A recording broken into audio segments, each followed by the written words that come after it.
Hello, everyone. I am Insane Lane, and welcome to Bad Erotica Book Club. How's your Catterday going?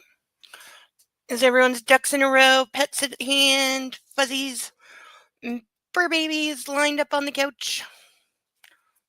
Mine's half under a blanket asleep.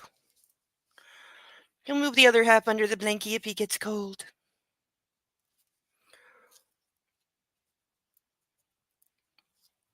And it definitely has gotten cold this week, that's for sure. We have actual snow, and it's been on the ground for 2 whole days. I'm so happy. We're supposed to get more, like a lot more, tonight and tomorrow. But it is firmly in the minuses, and it's probably going to stay there for quite some time. Which I don't mind because I like the snow. So we have about 75 pages worth of book left. I'm not exactly sure how, because everything's been resolved. We whirlwinded our way through the kidnapping plot without really seeing much of any of it because we were reading Gray's point of view, and he doesn't see much of the kidnapping plot. It just kind of happens around him. So there's that.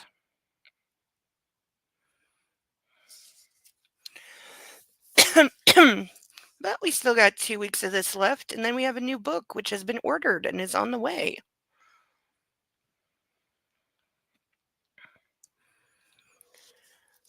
So, yeah, we had The Unseen Kidnapping of Mia Gray by Jack Hyde, who we didn't really see, except that we found out later Anna shot him. Christian definitely wanted to murder him. Probably should have taken the opportunity. And then we had Anastasia in a coma for reasons unknown for like 2-3 days. And him saying, "Oh my god, I've been such an asshole. I've been such a jerk about the baby, and now all of a sudden he's all about the baby. He's good with it now." Oh, Cerebellum, hello. Oh, you poor thing. Oh, ow. Oh, I remember how much ear infections suck, let alone 2 in a perforated eardrum. Ow. Oh, I hope you are taking good care of yourself and that others are taking good care of you. Very quietly.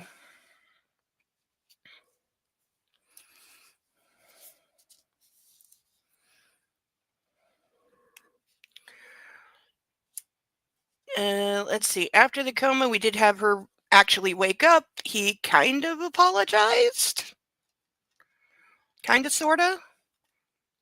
Could still use some more for sure. And he could also, just not be a jerk for a little bit. That would also be nice because he immediately went into like, control mode immediately.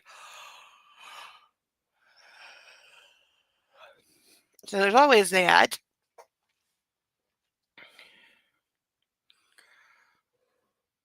So I'm not really sure what to expect because, like I said, the story is essentially over. So I'm not sure what's left to resolve unless, because these did get written and come out significantly after the movies. So unless E.L. James decided to like steal from the movie, which has a very different ending to the original book, because they added in what was supposed to be like a emotional redemption arc of him like coming to terms with his childhood and like forgiving his mother and visiting her grave and all that. None of that is in the book. He never makes any progress whatsoever when it comes to dealing with his past or where he came from or his mother's addiction or anything. He never makes any progress at all in the books. The movies added that to like humanize him something or show him like finally growing up and accepting whatever. I'm not sure what the point was. It just looked good on a montage.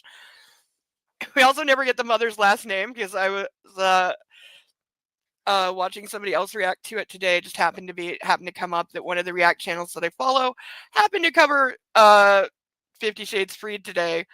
And they showed a picture of the gravestone, and there's conveniently a leaf over the mom's last name.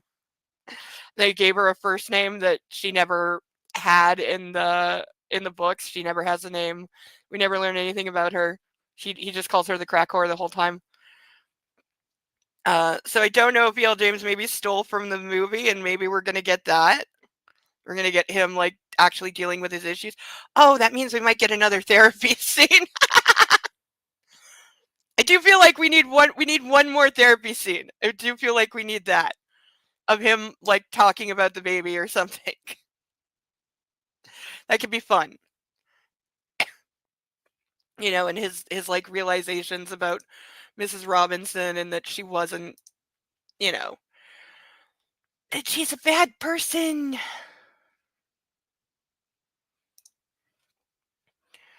But for now, everyone please rise for our national anthem. Fix the volume. If you're still struggling with consent, just imagine instead of initiating sex, you're making them a cup of tea. You say, "Hey, would you like a cup of tea?" And they go, "Oh my God, I would love a cup of tea, thank you." Then you know they want a cup of tea. If you say, "Hey, would you like a cup of tea?" And they're like, I'm not really sure. Then you can make them a cup of tea, or not, but be aware that they might not drink it. And if they don't drink it, then, and this is the important bit, don't make them drink it. Just because you made it doesn't mean you're entitled to watch them drink it. And if they say, "No thank you," then don't make them tea. At all. Just don't make them tea. Don't make them drink tea. Don't get annoyed at them for not wanting tea. They just don't want tea, okay? They might say, "Yes, please, that's kind of you." And then when the tea arrives, they actually don't want the tea at all.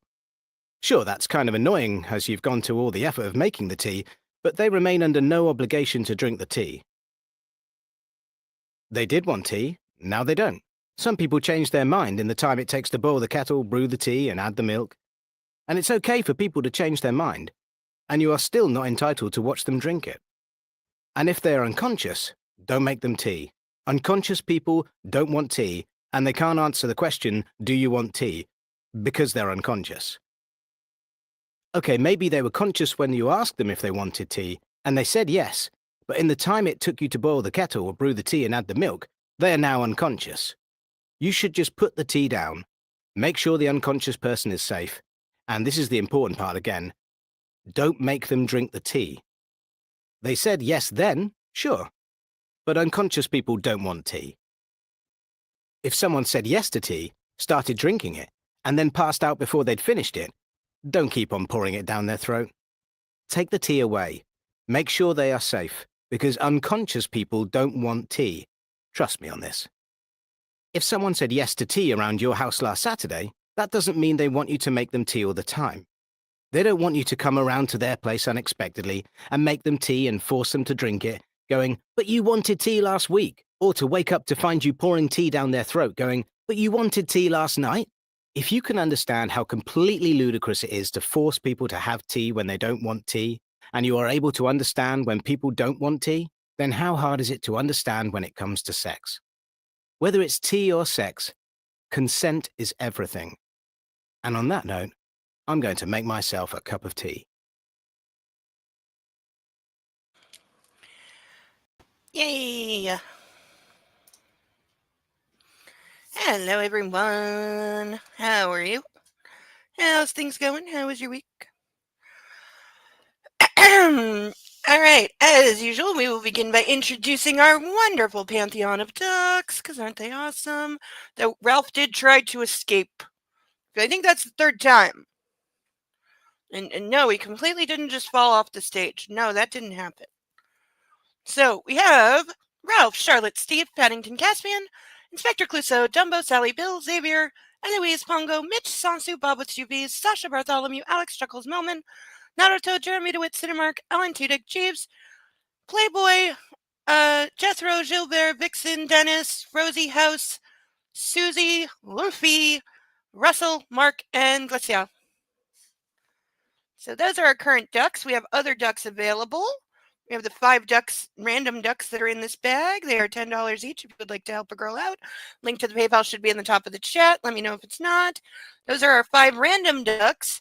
But we also have our painted ducks available. These are all custom made, one of a kind duckies.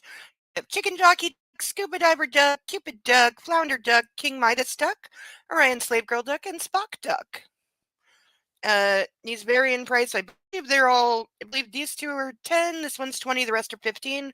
I believe is the current price. If you would like to sponsor a painted duck, uh, please use the PayPal link and please specify which duck. Please do not just say painted duck. Please tell me which one you want. Our other sponsorship/donation tiers are for $25. I will put on these very real police issue handcuffs for half of the evening. For $50, I will wear them for the whole evening.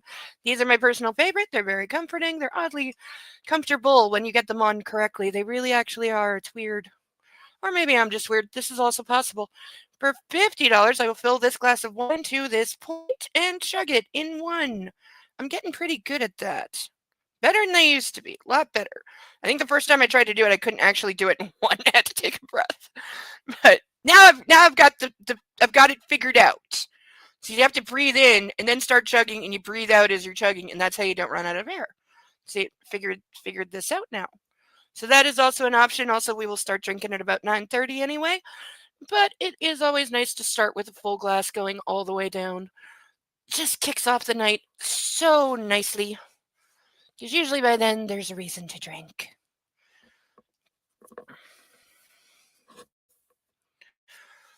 So this is our second to last week with this book. And then we will be done. And next week we will also have we'll do the rank video at the end. I gotta figure out some way to on screen show the different tiers. 'Cause I've seen people do rank videos and they had that rainbow background. I'm not sure where that's from. I might design something like that. I don't want to use that one because it's garish, but but I'll figure out some kind of tier system. I think we've got about 15 to 20 therapists from movie, TV, and books. Some of which are the same character twice because some of them have been adapted for film and TV separately, and they are different performances, so they will be marked differently. Because I actually couldn't include, my honey bunny from fiction, Dr. Hannibal Lecter from the movies, because after thinking about it, in the movies, we never actually see him be a therapist. It's true. Throughout Silence of the Lambs, Hannibal, Red Dragon, and Hannibal Rising, we never actually, none of them actually cover the time that he was an actual therapist. So I was like, okay, I can't include him from the movies because we never see it. Therefore, we have nothing to judge on. But I can include him from the TV show because he's a therapist to multiple characters in the show, and we see multiple sessions, even with patient of the week kind of thing. No, him and Franklin are. So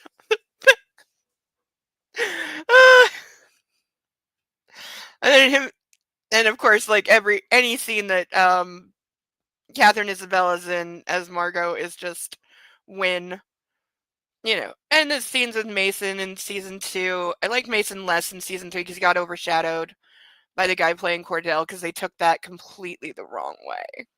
I don't know whose mistake that was, but they did not do Cordell correctly or do Mason correctly in season 3. Sorry, no. But they tried to do too much in season 3. Way too much.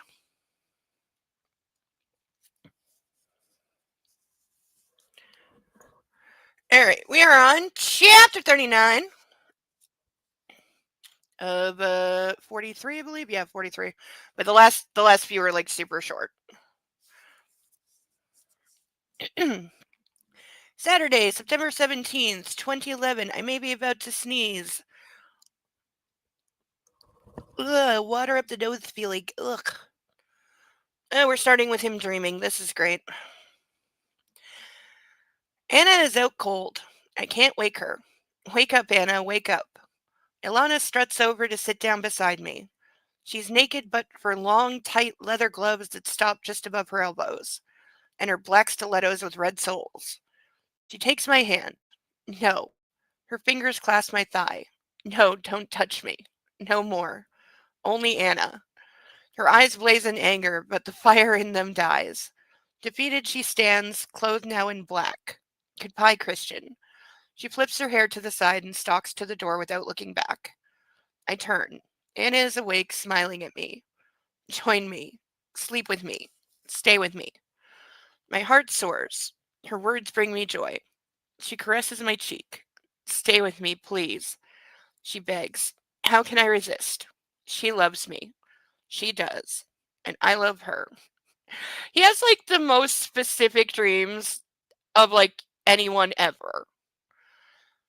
Because like on the rare occasion that I actually dream, I do have highly detailed dreams, which I'm told is weird, but they never have anything to do with anything going on in my life.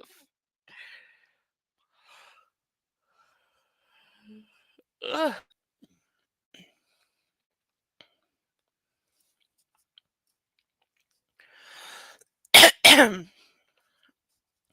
When I wake, it takes me a moment to remember that I'm in Anna's hospital bed.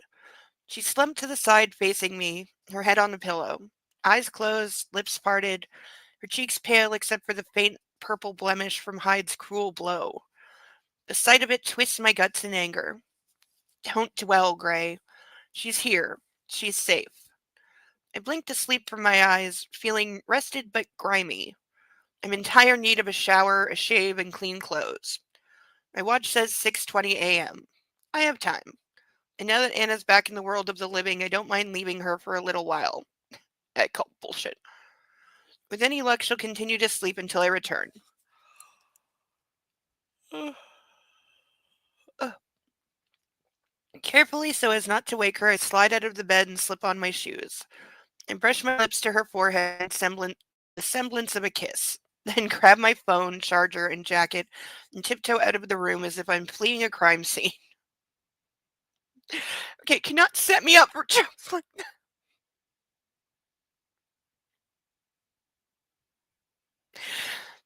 I could make about 1 billion jokes. I'm doing the walk of shame. That's one word for it. The thought amuses me.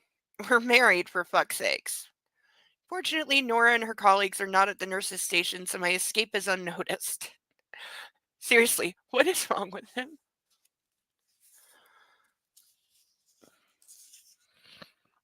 It's my lucky day. There's a cab waiting at the entrance of the hospital and no photographers. And because it's early, I make good time to Escala. By the time the elevator doors open to the penthouse, my mood is buoyant. Taylor is in the foyer on his way out. He steps back, mouth open, surprised to see me, but he recovers quickly. Mr. Gray, welcome back. Good morning, Taylor. I would have picked you up. I was bringing you a change of clothes as per Mrs. Gray's instructions in the Seattle Times. He brandishes a leather duffel. It's fine. I need a shower. We'll head back when I'm done. Yes, sir. I'll ask Sawyer to join us. We'll pick up some breakfast for her on the way. He nods. I agree with never eating hospital food. Hospital food is horrible. Which there's always been an irony to the fact that hospital food is utter garbage. And that everything in the vending machines is really bad for you.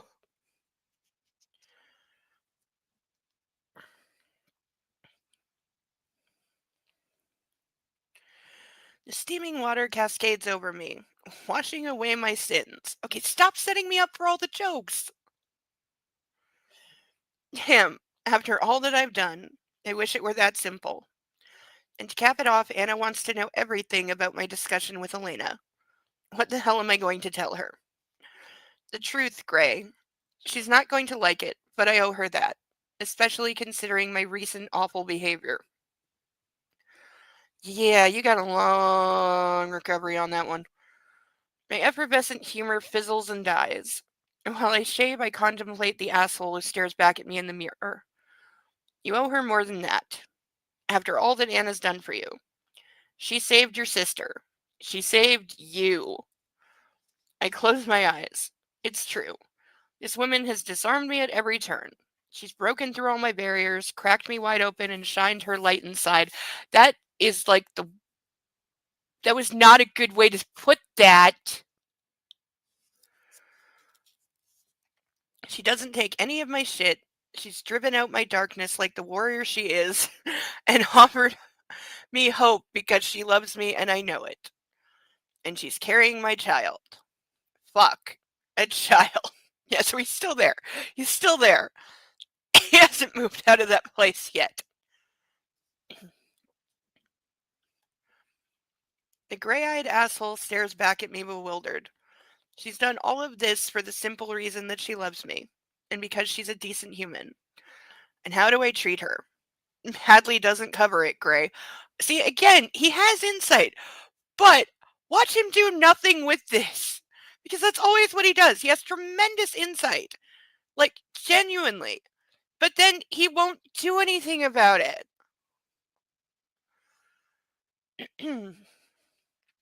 Her words haunt me.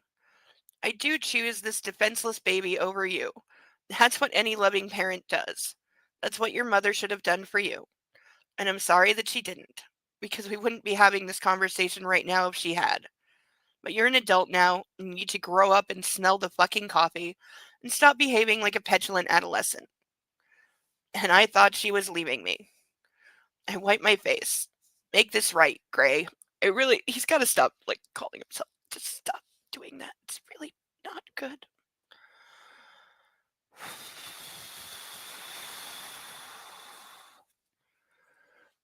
Is it 9:30 yet?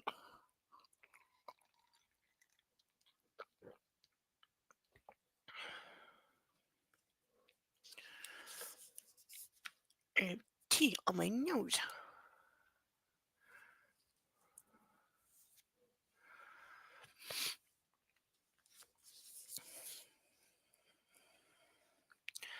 On the way to the hospital, we stop and Taylor hurries into the cafe that he phoned for takeout. He returns with what looks like a breakfast feast for Anna. I hope she's hungry. Sawyer pulls up at the entrance to the hospital, but when I climb out of the car, I'm ambushed by a couple of photographers who start snapping away. That would suck.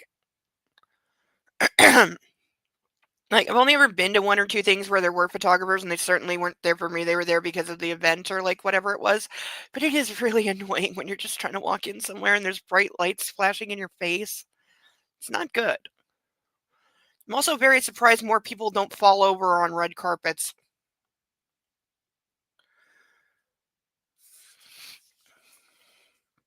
How's your wife, Mr. Gray? Mr. Gray, will you be pressing charges? That's up to him? I'm sorry, but that's a stupid question. It is not up to him to press charges. What the actual fuck? I'm sorry, that's just a really stupid line. I ignore the assholes and dart inside the lobby. Taylor follows, carrying Anna's breakfast. We head to the nurse's kitchen on Anna's ward where we lay out her breakfast on a tray. Damn it, why didn't I bring a small vase? And I could steal a flower from one of the many bouquets she's received. It would go some way towards an apology. You know what else would go some way towards an apology? Apologizing. Actually properly apologizing. That could work. Sir, says Taylor, and I lift the loaded tray. Before she left, Gail made Mrs. Gray's favorite chicken stew. If I need to bring that in later for lunch, sir. Good to know. I'm hoping I can take her home this morning. Taylor nods his affirmation and pushes open the door to Anna's room to let me in. I'm hoping for a warm welcome. She's gone. Shit. Anna, I shout as my heart catapults into overdrive. Dude, she's not going to leave the hospital without telling you. For all you know, they just took her to x-ray her ribs to make sure they're really not broken, because sometimes you can't tell that right away. I knew someone whose kid, no joke, little kid, 2, I want to say, very little, had a broken leg for a week and a half. That, I have to call their pediatrician an idiot, which they were too polite to say, but they did change pediatricians. And it was one of those things with tiny child fragile, because she had gone down a slide with older sister, and they did the thing where you put the tiny child's legs between your legs and go down the slide, except the slide got kind of narrow, and they're pretty sure that's when tiny child's upper thigh bone got broken. And she stopped walking, of course, because it hurts, and she would go, anytime you touched her leg. She may have been a little under 2 because she wasn't so much with the talking yet. Um, but yeah, they took her to the doctor. The doctor said, like, oh, she probably just sprained it or whatever. Somehow missing that she had a major fracture. Not sure how. So then a week went by, and they wound up taking her to the ER where, guess what? They did fucking x-rays, because that's a thing. And realized tiny child has broken leg. As soon as they put a cast on her, she was up and running around again within, like, a couple hours. And forget about crutches because she's too tiny. But soon as, even with the cast on, even though it was making her like wobble side to side, she was back on her feet and running around in like no time. She would not let anyone carry her.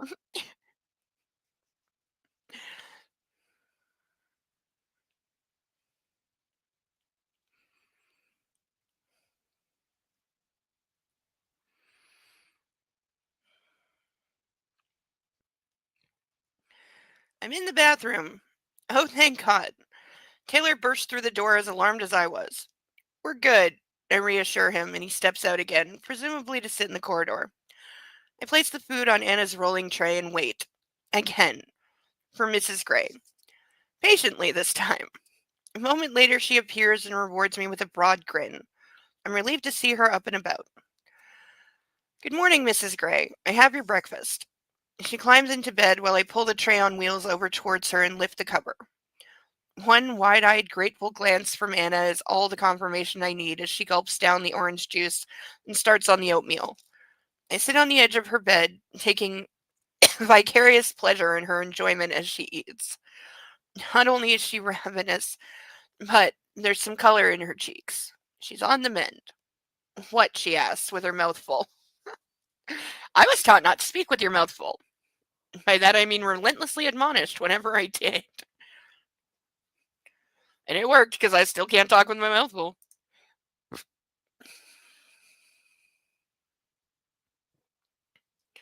I waited almost 24 hours before I took my daughter to get an x-ray for her arm, which was broken. She acts like a non-bleeding scrape needs stitches. Yeah, sometimes tiny child. It was an incomplete break. I don't know what that means. Is that like a hairline fracture? Is that what they call a hairline fracture? But yeah, I definitely get that, like, sometimes from, like, the way somebody gets injured, because been there, done that, you just don't think that they possibly could have done something serious to themselves. Because, like, who's going to think that a kid going down a slide on their sister's lap is going to break their leg? Like, seriously. Accidents happen.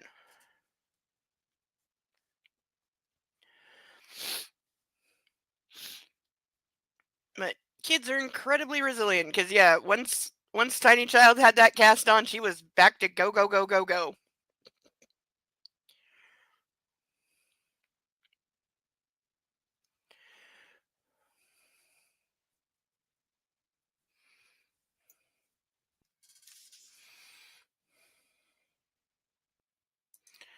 There's a buckle break thing trying to snap a twig, but it doesn't snap in two. Okay. Hopefully it wasn't in the summer, because nothing sucks worse than being in a cast in the summer. Or so I've been told. I never had a cast, but I was on crutches for 10 months once, which really sucked. And it was initially over the summer, the entire summer. I was so mad. It was also like 9, so.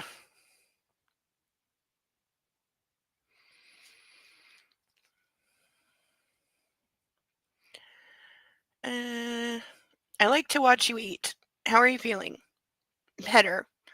I've never seen you eat like this. She looks up, her expression serious. It's because I'm pregnant, Christian. Apparently being like what, 3 weeks pregnant gives you a hell of an appetite, apparently. I don't know if that's true or not. I mean, I'm very well aware that cravings during pregnancy are a very real thing and like an undeniable force, but I don't know if you just get like ravenously hungry. I snort. If I knew getting you knocked up was going to make you eat, I might have done it sooner. My smartass remark is an effort to distract her from the serious conversation that I'm not ready to have. I don't know how I feel about this yet. Oh god, seriously, we're doing this? He's backpedaling now? Because, like, while he's watching over her in a coma, he's, like, praying and being like, why was I such an asshole about the baby? Everything will be fine and blah, blah, blah. I want this baby. I want her. And now he's, like, back to, I don't know how I feel. Christian Grey. She drops the spoon in her oatmeal. Don't stop eating. Christian, we need to talk about this. What's there to say? We're going to be parents. I shrug, hoping she'll change the subject. No. I mean, yay for not being a jerk, but you're still kind of being a jerk. Because now you're just going the opposite way of like, well, I guess it's full steam ahead. We're having a baby, and I'll tolerate it. Is like where he is at, which is not where you want to be. And again, of course, Book is going to pretend that like there's no options. Of course, we're not even going to discuss. And I guess we're just assuming that she's okay with having a baby right now and like putting her career on hold for at least a year. Like, seriously? It was, and she missed her school swim party. No!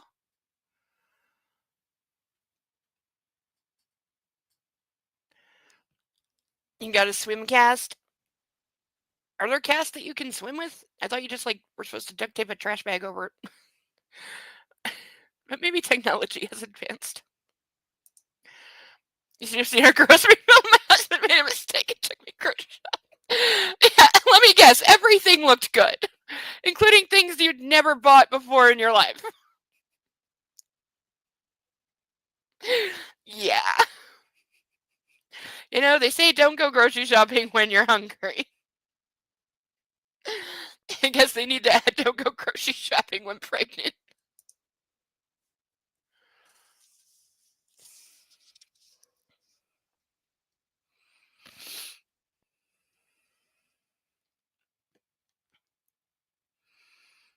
Hannah's not impressed. She pushes the tray aside, crawls down the bed, and takes my hand in hers. I sit staring at her, paralyzed. You're scared. I get it, she says gently, pinning me with deep blue eyes. I am too. That's normal. Yeah, you would have to be ridiculously stupid not to be utterly terrified the first time you're gonna have a baby. Like for roughly like 5 billion different reasons. I'm aware that I'm holding my breath. How can I love a child? I've only just learned to love you. Yeah, biology's got you covered there. What kind of father could I possibly be? I whisper, forcing the words through my tightening throat. Oh, Christian. My name is almost a sob, and it twists my heart. One that tries his best. That's all any of us can do. Hannah, I don't know if I can. Okay, dude, welcome to human race. You never know what you can do or like until you're in the he even got a large supply of chocolate, which is hard to keep in supply in normal circumstances. I never touched it. Oh, you went off chocolate while you were pregnant? That is so sad.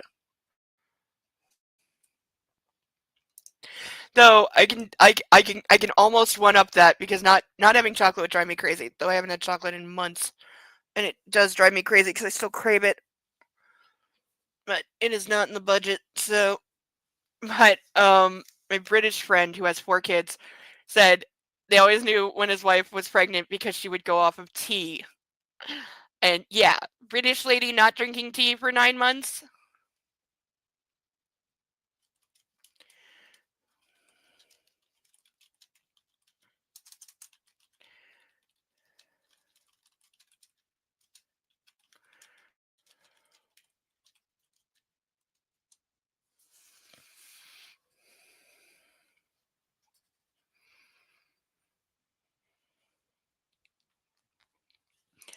So yeah, I would think that would be like the absolute worst for British version not drinking tea because they're knocked up. But he did say that was how they always know. The first morning that he offered her a cup of tea, and she was like, "Oh no," like that was their confirmation of, "Hey, we're pregnant."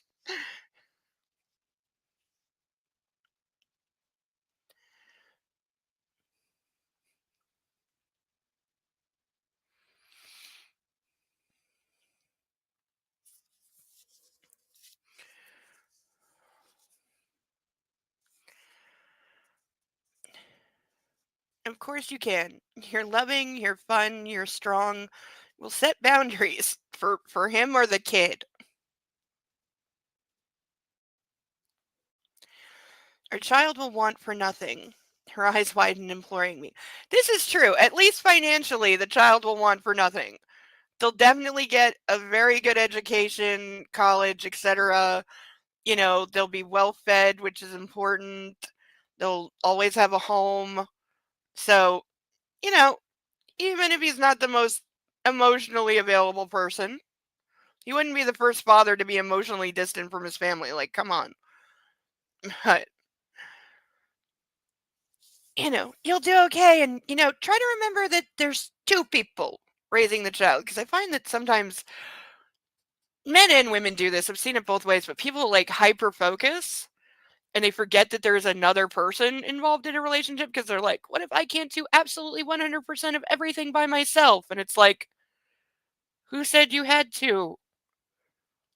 Two people, therefore 50-50. I can handle some stuff too. Your husband's family to tell was somebody not drinking wine. Yep. Yeah, my aunt got busted on that with her second because she hadn't told anyone yet. But it was Christmas, and she only drank like two nights a year, her birthday and Christmas. And there was this wine, Black Tower wine, that she liked, and it was the only one that she liked. And so her brother would always buy her a bottle for Christmas, and she would pop it open and have like two glasses. And then the unfinished bottle would sit in her fridge at home for literally years. Because I remember when I was like 14, I opened the fridge once to get a drink, and there was literally 9 bottles of like half full Black Tower wine just in the bottom of the fridge. Some of them were like so many years old. I don't even know if they would be good anymore. I don't know why she kept them and never like finished them, but that's what she would do. And so he bought her the wine at Christmas and she had to be like coy about it. She was trying to hide it, but she got busted. Her mom took her in the kitchen and was like, "Okay, like you're not drinking. Are you pregnant again?" And she had to be like, yeah. Wasn't planning to announce it yet. It was very early, so she didn't want to tell anyone yet, but Christmas kind of called her out. Is it like really nasty wine? I don't know. I never even looked it up to see what kind it is. I don't even know if it's red or white. Or if they even like still make it. They probably do. I've certainly never had it, but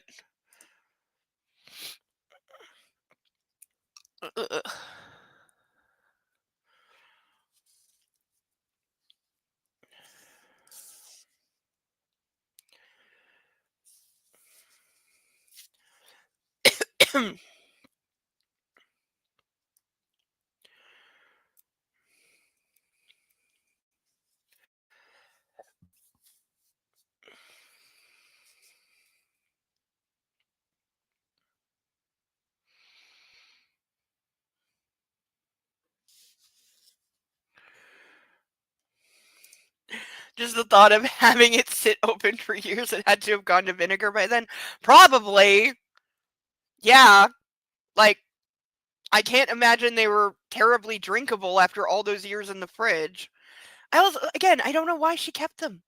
Like, either finish it and throw the bottle out, or if you know you're not going to finish it, pour it out and throw the bottle out, or keep the bottle as a decoration or whatever. But yeah, why are you just leaving a half bottle of wine endlessly in your fridge for years and years and years? Lots of them. I counted 9. Like, I don't understand.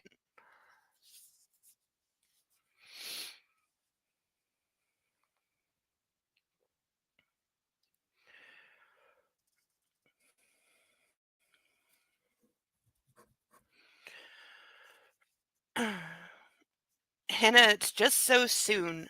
Is there room in my heart for someone else? Is there room in your heart for both of us? I feel like these are teenager questions.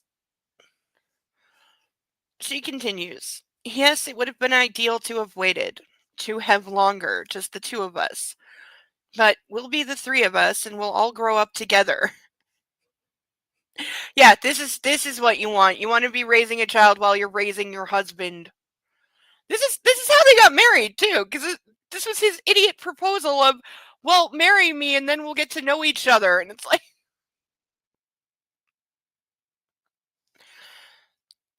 I want to put a ring on it too, but I'm not gonna get married to somebody I've only known for 6 weeks. Yes, thank you, Cerebellum. Yes, we can all grow up together. Just sounds like a recipe for disaster. Like, that sounds like the child is going to be raising the parents, which we've all seen that dynamic.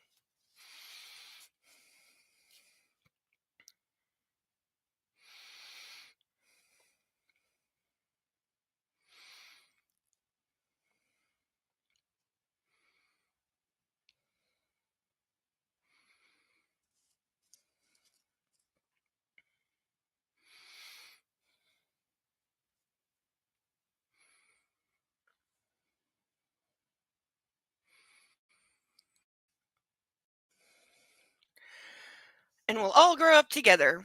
We'll be a family, our own family. And your child will love you unconditionally like I do.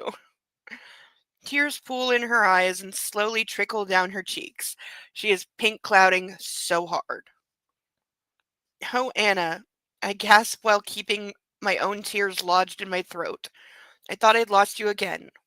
Then I thought I'd lost you. Then I thought I'd lost you again. Seeing you laying on the ground, pale and cold and unconscious. It was all my worst fears realized. And now here you are, brave and strong and giving me hope, loving me after all that I've done. Yes, I love you, Christian, desperately. I always will. Well, at least we know she's capable of unconditional love, because, wow. Reaching up, I take her head in my hands and gently wipe her tears with my thumb. I swear to God, if they do it in a hospital bed, I love you too. I draw her lips to mine and kiss her, beyond grateful that she's still here and whole. Grateful that she is mine, of course. Ugh. I'll try to be a good father. You'll try and you'll succeed. And let's face it, you don't have much choice in the matter because Blip and I are not going anywhere. Blip? Oh God, I'd forgotten about this. God, because idiot Bella had to have a stupid, stupid name for the baby. Of course, Anastasia has to have an even dumber, more ridiculous, stupid name for the baby. God. Blip. Like, I'm sorry, but that's insulting. Am I the only one who thinks this? Blip. I had the name Junior in my head. Junior it is then. But I like Blip. I kiss her again, tentatively teasing her lips. And it's a match to dry kindling. There we go. Knew it. Because he likes the feel of her lips when she's been crying. My reaction is immediate. Innate. No. I pull away. As much as I'd like to kiss you all day, your breakfast is getting cold. Oh, is he going to be one of those guys that's afraid to fuck while she's pregnant? Because some guys definitely have that. They're like afraid they'll hurt the baby or something, which I kind of sort of get, but also read a book. As much as I'd like to kiss you all day, your breakfast is getting cold. Anna's eyes shine the color of a summer sky. She's amused, I think. Eat, I insist. She shuffles back into bed and I push the tray in front of her, a barrier between us. She starts on the pancakes with enthusiasm. You know, she says between mouthfuls, Blip might be a girl. Christ. I run my hand through my hair. Women, eh? Do you have a preference? Preference? Boy or girl? Healthy will do. Jesus, a girl who looks like Anna? Yeah, now we get into creepy territory. Like, I know we talked about this last week, but seriously, imagine him with a little girl that looks like Anastasia.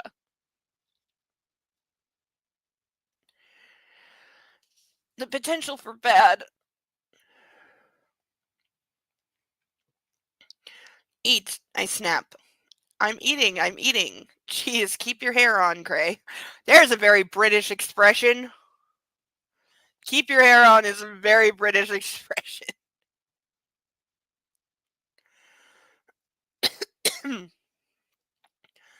I move off the bed and take a seat in the armchair beside her. Cheered that we finally broached the subject of Blip. They're gonna say that ad nauseum, aren't they? I'm gonna. Ugh. Blip. Yeah, I like the name. I reach for the newspaper. Shit. Anna's on the front page. Really? In a town the size of Seattle, we're saying the kidnapping of a millionaire's wife and, well, the kidnapping of his sister and then, like, the attack of his wife, that's on front page. I don't feel like that would be front page news. Not in something, like, called the Seattle Times. Which, I don't know if that's a real paper. Or if it's just, neat generic name of newspaper.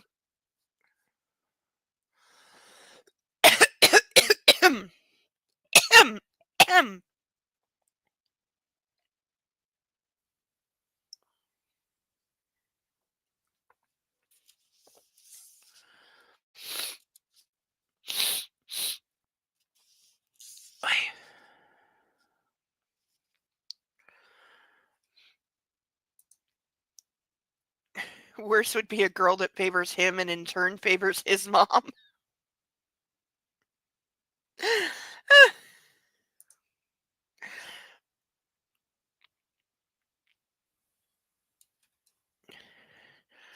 Oh, what do we think he's going to do when inevitably, because this will happen, when kid hits like early teenagerhood and he catches kids smoking a joint?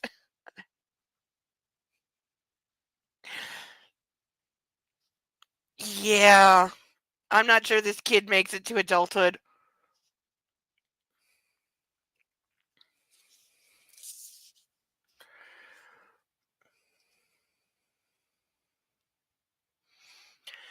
Blip. Yeah, I like the name. Oh yeah, he's on the front page. You made the papers again, Mrs. Gray. Inside I'm seething. Why can't they leave us alone? Fucking press. Have your lawyer send a cease and desist letter. I had to have my lawyer do that once because I was suing an insurance company. Full-time spy security. Yes. 100%. Oh yeah. Oh yeah. The baby is going to have like a 4-person security team the second it's born. This is unquestionably going to happen. But I was suing an insurance company and I was a teenager myself. I was a minor too. And when I used to get to school, because how the buses ran and I had a really long way to go, and so I had to get a really early bus or I'd be late. And so I would get to school before it opened. And so I'd just sit on the steps outside and read a book for like 15 minutes till the principal got there. She was always first. This wasn't like a formal school. This was an alternative program that was run out of the basement of the Better Business Bureau building. So there's no signage or anything saying it was school actually, which they did have to fix later partly because of this. But for several days, I noticed there was a black car that would park across, and it was always the same car, which is not weird because there's street parking and you get the same people same time of day because it's first thing in the morning, like people going to work, whatever. But I wasn't sure the first time or the second time or the third time. I definitely saw the window go down and a camera being aimed at me. So I knew like somebody was taking pictures of me. I didn't know if it was just me or if it was like I didn't know what was going on. So I just thought this was some creep, like, taking pictures of me or of all the rest of us at the school, because creepy person taking pictures at school. So told the principal. She phoned the police, informed them. The next morning, as I was walking up to the school, the police were talking to guy in black car, and guy in black car did not return. I did tell it to my lawyer because he always told me if anything weird happens, tell him. And he was like, "Yeah, Cerebellum's got it. They had a private investigator following me." Now, granted, he didn't know that it was a school. Otherwise, he would not have parked across and taken pictures at a school because that's hella no. You're breaking some laws there. Also, it's really creepy. Really, really creepy. But yeah, my lawyer was like, "Oh, yeah, he's like, "Yeah, that's definitely an investigator that's following you, and they're probably following you other times as well." And I was just like, "Are you fucking kidding me?" Because I was like 15, 16. And I didn't know they could do that at the time. It just never occurred to me. And nobody told me, so I didn't know. And I was just like, "What the hell do you mean they can have me followed?" Like, that's insane and creepy. But yeah, he explained, and he's like, "They can." He's like, "Yes, it's creepy. And it's kind of frowned on in the industry and legally, but it is legal and they can." And to which I was like, "Okay, wait a minute. I don't usually do this, but I'm playing the I'm a minor card here. Are they still allowed to follow me if I am underage?" And to which the answer is apparently yes.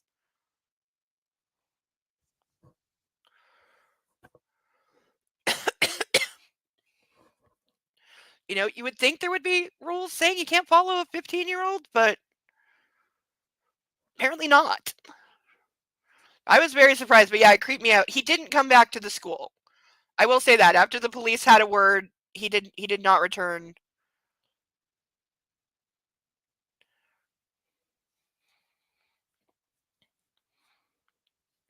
But then this, of course, put me in the position of having to explain to the principal that, "Oh yeah, the creepy guy taking pictures was my fault."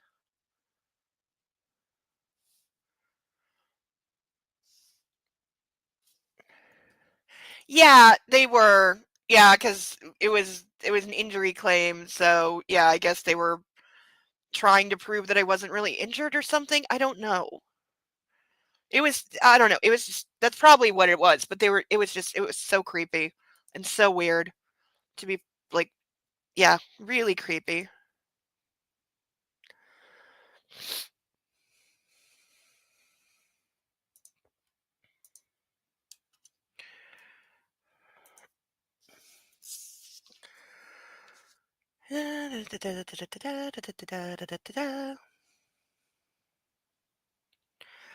Again, the hacks are just rehashing yesterday's story, but it seems factually accurate. You want to read it? She shakes her head. Read it to me. I'm eating. Anything to keep you eating, wife. Okay, don't call somebody. Don't talk like that. I read the article out loud as Anna tucks into her breakfast. She doesn't comment on what's been written, but asks me to read more. I like listening to you. Her words warm my heart and soul. She finishes her breakfast, sits back, and listens as I continue. But we're interrupted by a knock on the door. My spirits sink when Detective Clark shambles in. "Mr. Gray, Mrs. Gray, am I interrupting?" "Yes," I snap. He's the last person I want to see. Dude, do you really think after everything that happened, like, you're not going to have to talk to the police multiple times? Because this is not like a small thing. This is a massive, probably federal case. Like, you're going to have to talk to a lot of detectives and like district attorneys and prosecutors and whatever. And so is she, and it's going to drag on because if it goes to trial, which it easily could, that could take at least a year, at least. And then you both could very easily have to testify because duh.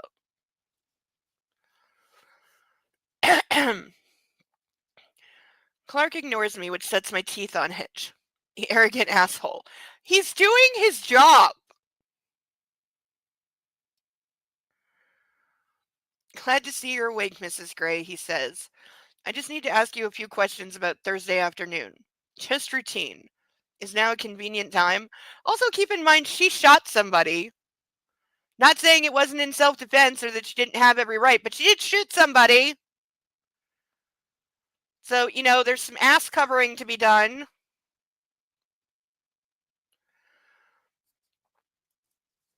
Sure, Hannah mumbles, but she looks wary. My wife should be resting. I'll be brief, Mr. Gray. And it means I'll be out of your hair sooner rather than later.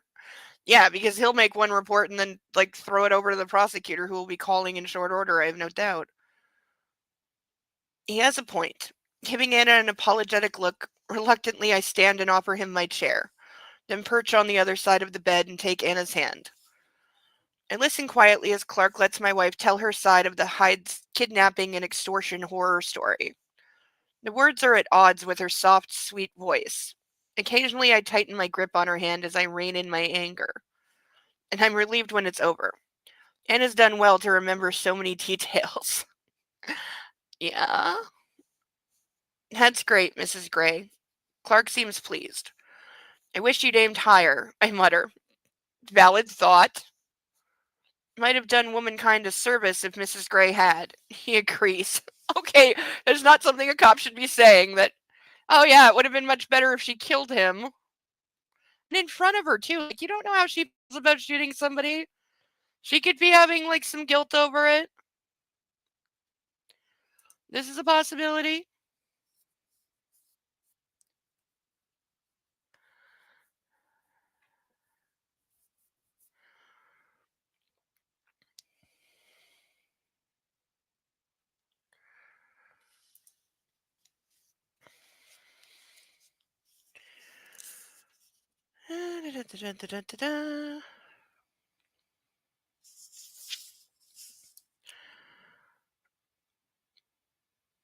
Hannah's puzzled look skims from Clark to me. She doesn't know what we're talking about, but I'm not going to explain that right now. She can't put one and one together on that. Thank you, Mrs. Gray. That's all for now. Clark shifts in his seat, ready to leave. You won't let him out again, will you? Anna flinches visibly at the thought. He shouldn't have been let out the first time. He was facing, multiple terrorism charges. I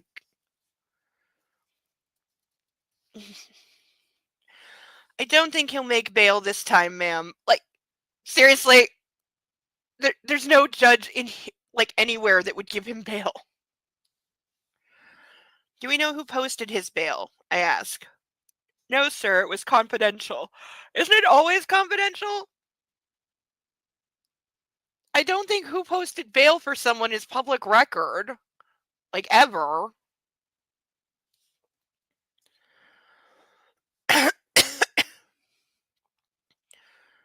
I'll chase Welch for an update to see if he found Hyde's benefactor. Clark rises to leave just as Dr. Singh and two interns enter the room, and I follow the detective out, taking Anna's tray with me. Good day, Mr. Gray, Clark says, saluting me, then walks up on the corridor. Walks on up the corridor. Ugh, brain glitch. Taylor rises from his chair outside Anna's room and follows me into the nurse's kitchen where I deposit the tray. Sir, I'll take care of that. Thanks. I leave him to wash up and return to Anna's room where I hang back while Dr. Singh completes her examination. You're good. I think you can go home, she says with a pleasant smile to Anna. Thank God. Mrs. Gray, you'll have to watch for worsening headaches and blurry vision. If that occurs, you must return to the hospital immediately. Yes, I remember the concussion checklist sheet. I've been sent home with it a few times. It's usually very brightly colored for some reason. Anna nods, beaming, clearly as grateful as I am that she's being discharged. Dr. Singh, can I have a word? Of course. We step into the corridor, and I'm relieved that Taylor's still away from his station on the chair outside. My wife, yes, Mr. Gray. Her injuries, will they stop us? Dr. Singh frowns. Sexual act. She interrupts me, finally understanding my gist. Yes, Mr. Gray, that's fine. She smiles and adds in a quieter tone. Provided your wife is, you know, willing. I'm sorry, but total stranger feels the need to tell him this. And also, she's supposedly got bruised ribs. There's not a lot of sex that's gonna not cause extreme pain when you have bruised ribs. Like, breathing is hard.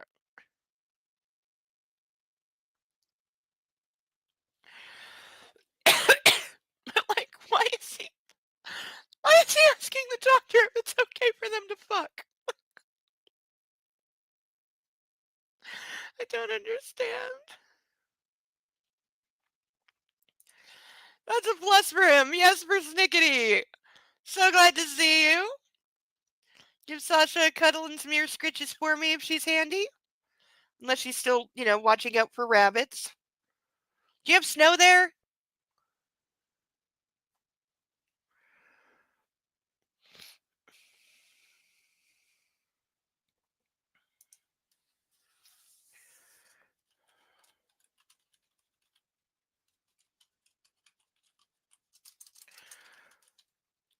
I keep making the same typing mistake today.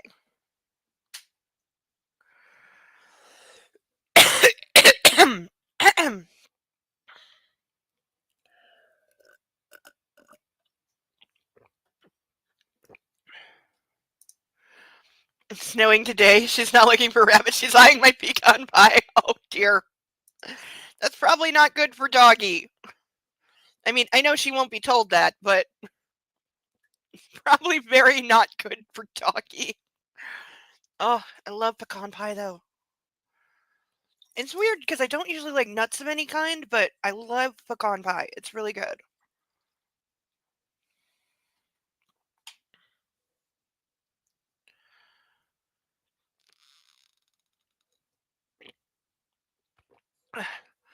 Does she like to roll around in the snow, or is it something that she goes like, ew, wet paws, cold?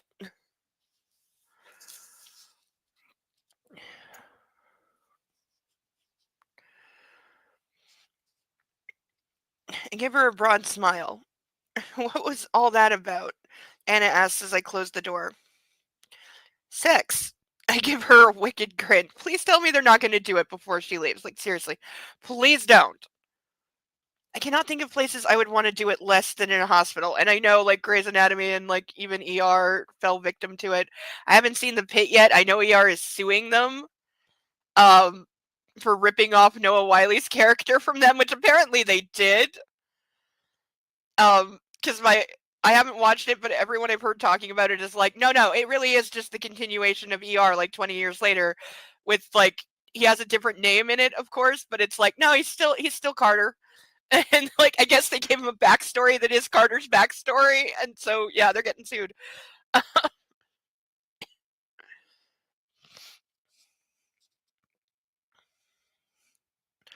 But that apparently the powers that be are not worried about it because they announced season 2, so.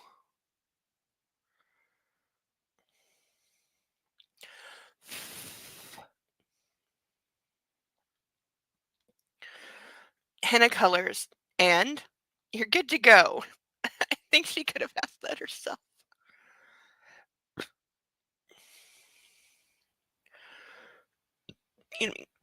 Hannah can't hide her amusement.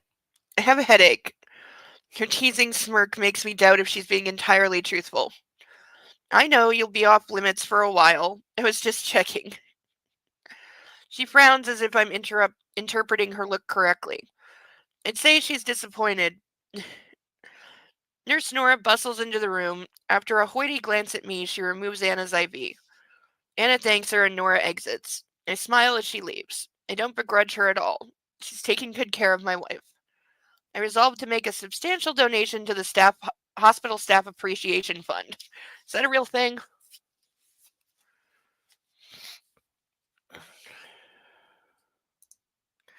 They tried working with Michael Crichton's estate, and the estate broke off the development deal. They changed everything and created a new show. So it was supposed to actually be a continuation of ER? So, yeah, I guess I guess the estate is suing them for not changing enough. I don't know. I heard it was a really good show. It's on my like binge watch list. 'Cause I think it's only like 10 episodes. It's a ripoff in the sense that Noah Wyle is in it and it focuses on an ER. There are substantial differences though. Yeah.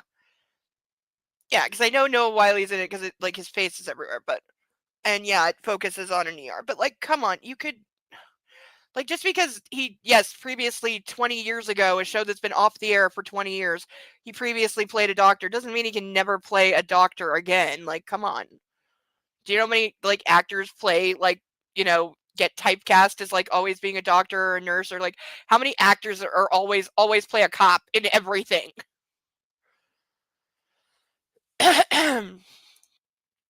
It was supposed to be more like a continuation, but they did everything after the estate walked. Yeah. Oh, it sucks they couldn't come to terms though. It would have been nice to continue ER, maybe bribe George Clooney into making an appearance. Certainly you know, with George Clooney and is it Juliana Margulies? I feel like her first name's not Juliana, but the nurse that wound up with the George Clooney character, her last name is Margulies. I forget her first name.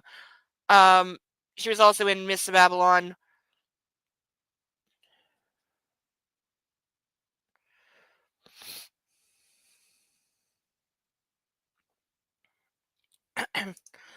24 has a good chance at winning a lawsuit. It focuses on a shift in 1 hour increments. Meaning, as good a chance, meaning they wouldn't win either. Yeah. Yeah, you can't say your show has one element that is the same as something I did, and you can't ever do that because I own the concept of, like, no.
Okay. Whew. Suddenly 500 degrees. Whew.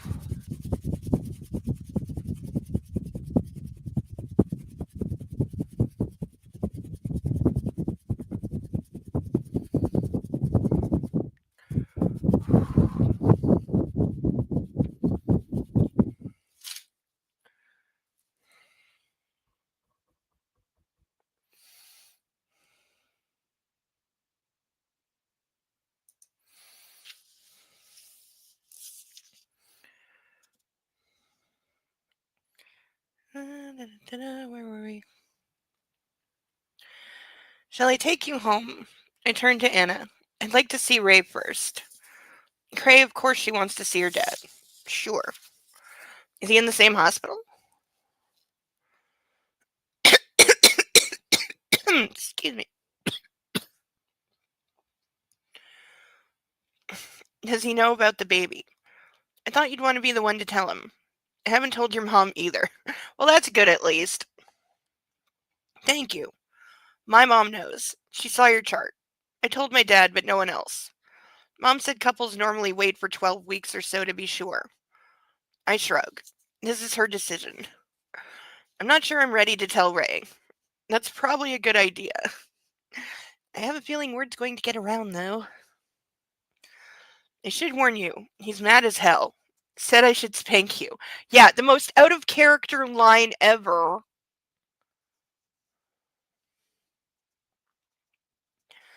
And his mouth drops open. It's such a gratifying response. I laugh. I told him I'd be only too willing to oblige. You didn't. Anna gapes at me, but her eyes shine with amusement. Will this ever get old? Shocking my wife. I'm glad I still can. I wink at her. Here, Taylor brought you some clean clothes. I'll help you dress. Ray is quietly overjoyed to see his daughter. It shows in his eyes, unmasked for a moment when he sets them on Anna. Fear, relief, love, and anger are all reflected in their dark depths. I beat a hasty retreat, knowing he's going to reprimand Anna as she deserves to be reprimanded. What? Like, no.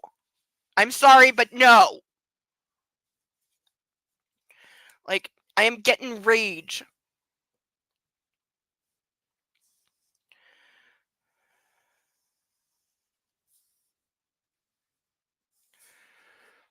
Like, just no. All of the no. Oh, ow, neck.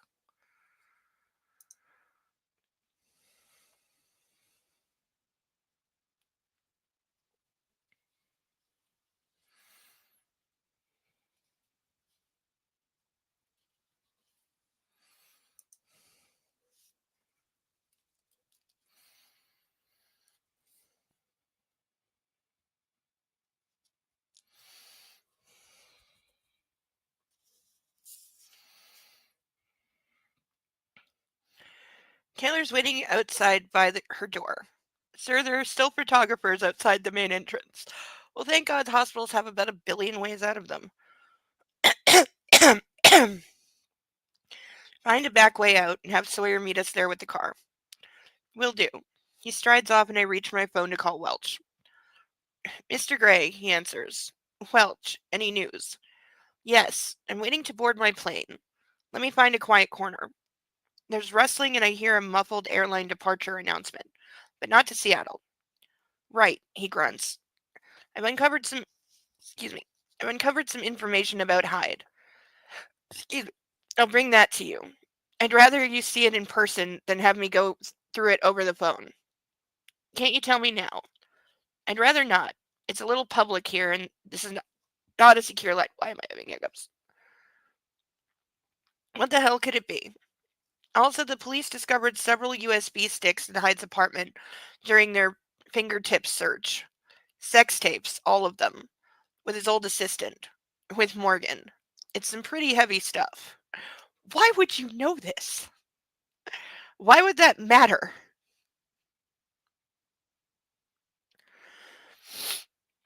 Fuck. My scalp crawls. My guess is he used the footage to buy their silence, and also to blackmail Morgan. Welch's gruff voice drives the point home. I knew about Morgan, but his former assistants? Well, yeah, duh. Thank God I stopped Anna from going to New York with him. Okay, you're so not getting a pass for how you did that, though. They'll probably charge him with that, too. Welch continues, but they're still building their case. I see. Any word on who posted bail yet? Nothing certain, but I'll get into that when I'm back. What time can I expect you? I'll be there around 5 p.m. See you then. I hang up wondering what he's found that connects me to Hyde. Okay, taking a stretch break. Because there's only one chapter tonight because it is 40 pages long exactly, which is great. Oh, it's been over an hour, so stretch break.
Anna is subdued as we head down to the rear entrance of the hospital. I think she's been chastened by the reunion with her father. And even though I'm with her dad all the way on this, a very small part of me feels sorry for her. I would not like to be on the receiving end of Raymond Steele's ire. I hate this part so much. Once in the car, Anna calls her mother. Hi, Mom. Her voice is husky with controlled emotion. Carla, on the other hand, I can hear through the phone as she sobs and wails. Mom. Hannah doesn't stand a chance. Her eyes fill, and I reach over to take her hand and give her a supportive squeeze, brushing my thumb over her knuckles. But I tune their conversation out as my thoughts turn to Welch and what he might have discovered. I'm irritated that he didn't give me a clue over the phone. Well, do I even want to know? I'm going with yes. I stare out of the window and wonder. What's wrong? Anna asks, and I realize she's finished her call with her mom. Welch wants to see me. Welch? Why? He's found something out about that fucker Hyde. He really is one with the language. My lips form a snarl around his name. I loathe the man with every fiber of my being. Loathe is not strong enough. Hate is not strong enough. I detest him and everything he's done. Anna's still looking at me expectantly. He didn't want to tell me on the phone. Oh, he's coming here this afternoon from Detroit. You think he found a connection? I nod. What do you think it is? I have no idea. It's frustrating, but I shelved the thought as right now I need to concentrate on my wife. Glad to be home, I ask Anna as we step into the elevator at Escala. Yes. Anna's reply is pin drop quiet, and I watch as the blood slowly drains from her face. She raises glazed eyes to mine and starts to tremble. Hell. It's finally hitting her. Yeah, this is a thing. She's traumatized. Well, yeah, anybody would be. By the way, has Gray even gone to check on his sister? Because she was in the same hospital. Did he even go to see Mia? Because I don't think he did.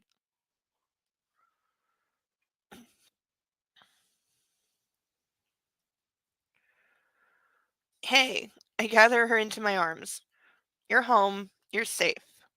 I kiss her hair. Thankfully, she smells more like Anna without the synthetic tang of drugs and disinfectant. Oh, Christian. A sob bubbles up through her lips and she starts to weep. Hush now. I cradle her head against my chest, wanting to chase away the hurt and fear. She must have been holding all this emotion inside. For my benefit? I hope not. Hey, people need time to process.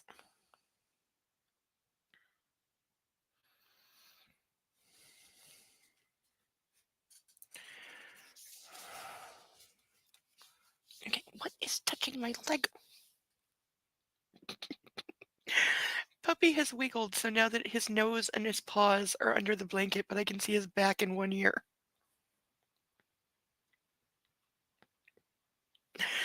I'm surprised he's still sleeping. Usually, as soon as I start talking to the screen, he's like, What are you doing? Let me stick my face in your face. Let me sit on your chest and just be fully in the way. He's a jealous little thing. I hate to see her cry, but I understand the need right now. Let it all out, babe. I'm here. When the elevator doors slide open, I lift her into my arms, and she clings to me, sobbing still, each sound a lesion in my heart. I carry her through the foyer, down the corridor, and into our ensuite, where I deposit her on the white chair as if she's made of glass. Path? Anna shakes her head, then winces. Shit, her head aches. Duh. Shower. She nods, tears still streaming down her face. The sight claws at my soul, and I suck in a breath to contain my warring emotions. Rage at Hyde, and fury at myself for letting this happen. Normally I would say not his fault, but he did have the world's worst security, so kind of his fault. I switch on the shower, and when I turn back, Anna's rocking slowly, keening into her hands. Hey, I kneel at her feet and cover each of her hands in mine, easing them away from her tear-stained cheeks. I cradle her face and she blinks away her tears as we gaze into each other's eyes. You're safe. You both are. I murmur. Her grief wells in her eyes once more and renders me helpless. Stop now. I can't bear it when you cry. Yeah, telling a crying woman to stop crying, you're going to get one result. It's not going to be them stopping. My voice is my voice is hoarse. My words are honest, yet woefully inadequate against the tide of her anguish. I wipe her cheeks once more with my thumbs, but it's a losing battle. Her tears still flow. I'm sorry, Christian. Just sorry for everything. For making you worry, for risking everything, for the things I said. Hush, baby, please. I kiss her forehead. I'm sorry. It takes two to tango, Anna. I try a crooked smile to cheer her. Well, that's what my mom always says. I said things and did things I'm not proud of. My words come back to haunt me. This is why I like control. So shit like this doesn't come along and fuck everything up. Okay, I guess some points for realizing what an asshole he was. Like, seriously? Shame burns like a pyre in my chest. Gray, this is not helping. Let's get you undressed. Hannah wipes her nose with the back of her hand. The raw gesture endears her to me even more. I kiss her forehead because I need her to know that I love her, no matter what she does. Taking her hand, I support her as she staggers to her feet and quickly undress her, taking particular care as I tug her t-shirt over her head. I guide her to the shower and open the door, where we pause as I strip out of my clothing. When I'm naked, I take her hand and we both step in. Are they gonna have shower sex again? Beneath the waterfall of steaming water, I hold her tight, hard and tight against me. I never want to let her go. She continues to cry, her tears washed away by the cascade flowing over us. I rock her gently from side to side, the rhythm soothing me, and I hope Anna. I'm rocking my child too, inside her. Whoa, that's a strange thought.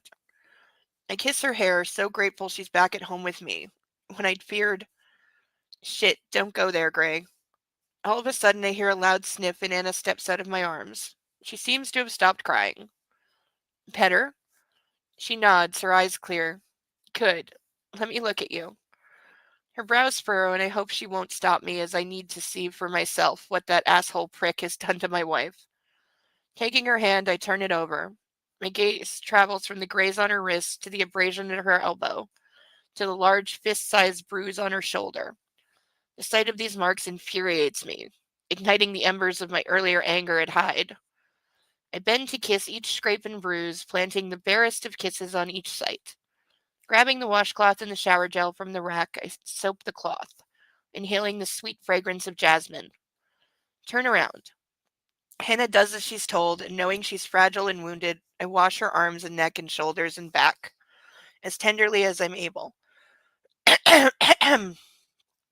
Absorbed in the task, I keep my touch light. She doesn't complain, and the tension in her shoulders eases little by little as I wash them. I turn her so I have a clearer vision of the bruise on her hips. My fingers skate over the livid purple mark. She winces. Motherfucker. It doesn't hurt, Anna says quietly, and I raise my head to meet her brilliant gaze.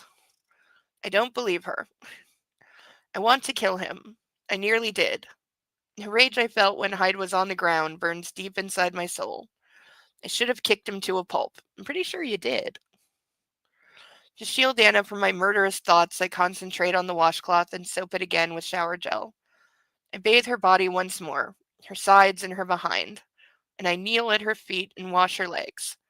I pause at the bruise on her knee, lean in and brush my lips against it before moving on to soap her feet. Her fingers tangle in my hair, distracting me from my task. When I look up, her expression is raw and tender, and it twists my heart. Standing, standing, I trace the bruise at her ribs with my fingertips, a sight stroking my fury once more, but I dampen it down. It's not helping either of us. Oh, baby. I push the words past the anguish in my throat. I'm okay. Her fingers weave into my hair again, and she pulls my head down and kisses me. Soft, sweet. I hold myself back. She's hurt. but her tongue teases me, and the fire flares once more, blazing through my body in a different way. No, I whisper against her lips and pull back. Let's get you clean. You cannot tell me with all those bruises that she is going to be in the mood now. Anna regards me through her lashes, that way that she does, and her eyes flick down to my growing erection, then back to my eyes. She pouts, so prettily, and the mood between us lightens immediately. Grinning like the clown I am, I kiss her quickly. Clean, not dirty. I like dirty. Me too, Mrs. Gray, but not now. Not here.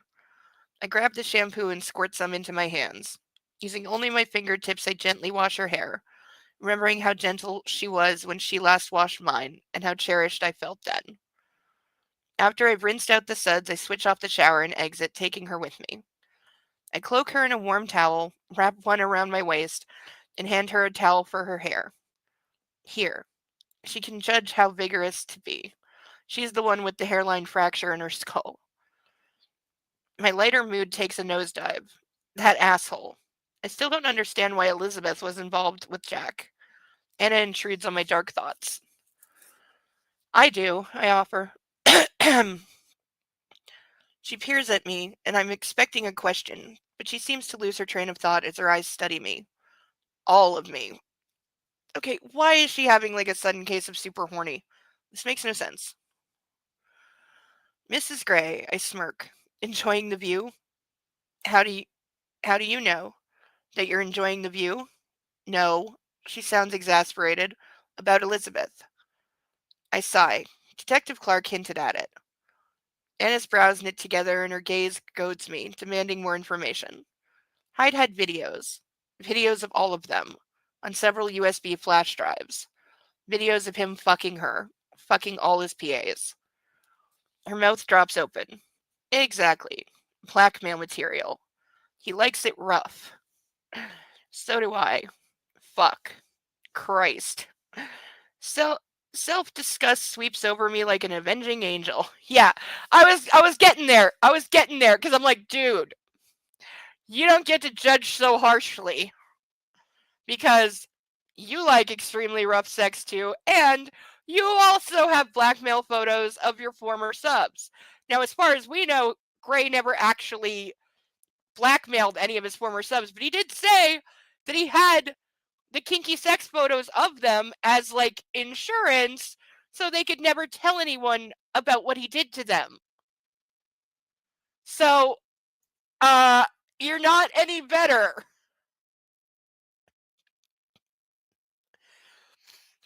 I mean, as far as we know, he hasn't made any of his former subs participate in a kidnap murder plot, but that could just be a matter of time. And we don't know what he's done or not done over the years, so yeah, you are two sides of the same coin there. And also, he still has the photos.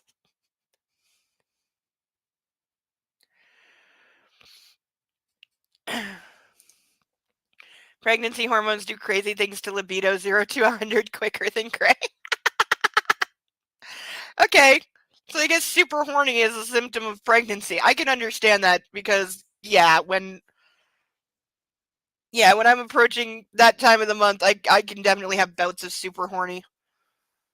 And super bitchy. And ragey and crying. Basically I should come with a warning sign that says, do not take me seriously for the next 10 days, no matter what I say.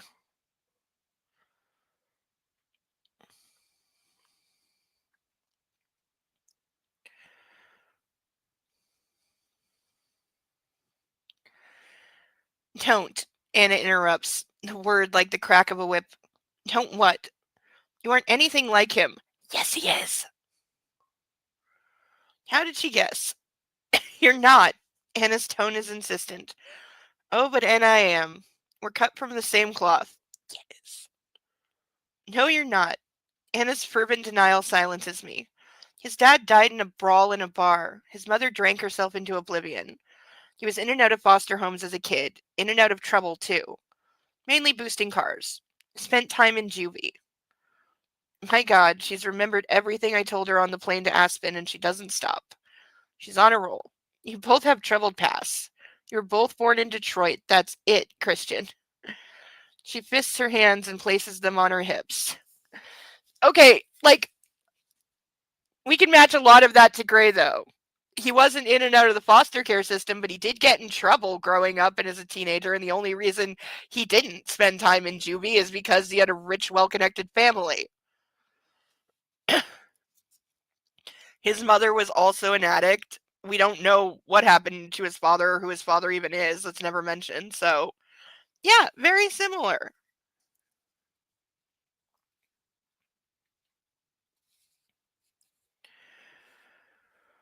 She's trying to intimidate me dressed only in a towel. It's not going to work because I know who I am. But I don't want to rile her. Now is not the time for an argument. It's not good for her or the baby. Anna, your faith in me is touching, especially in light of the last few days. We'll know more when Welch is here. In other words, I'm ignoring you, but I'm trying to not act like I'm ignoring you.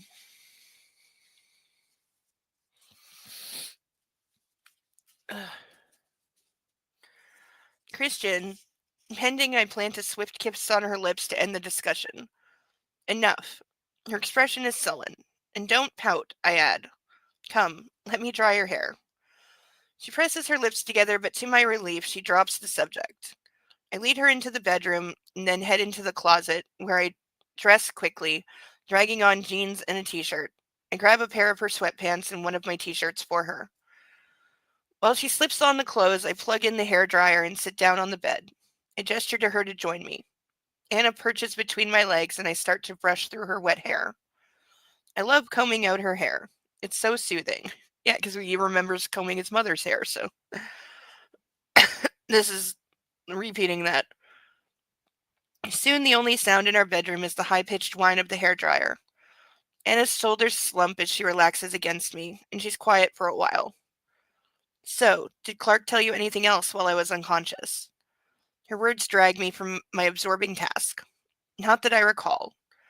I heard a few of your conversations. You did. I stopped brushing. Yes. My dad, your dad, Detective Clark, your mom, and Kate. Kate was there? Briefly, yes. She's mad at you too. Okay, everybody, her life sucks. She jerks around. Stop with the everyone's mad at Anna crap, okay? Yeah, seriously. Her tone is as high pitched as the hairdryer. Just telling you the truth, I shrug. I'm still a little mad at you myself, Anna. He said that in his head, thankfully. Yes, it was reckless, but you know, your sister was in danger. Yes, she was. I murmur as a bleak, morbid fantasy of what could have happened plays out once more in my head. Disarmed with a simple truth. Anna, you humble me at every turn. I switch off the hairdryer and grasp her chin, gazing into clear, vibrant eyes. Eyes I could drown in. No, I'm not mad. I'm in awe of my brave, brave woman. She had the courage to save Mia. Thank you. Words are inadequate, but no more recklessness, because next time I will spank the living shit out of you. She sucks in a breath. You wouldn't. Ugh. Okay, need to take 2-second break. Why wouldn't he be mad at her saving his sister's life? Seems like a normal response completely, right? Alright, I need the ladies' room. I'll be right back. Everyone, please love your nearest fur baby or cuddly thing while I'm gone.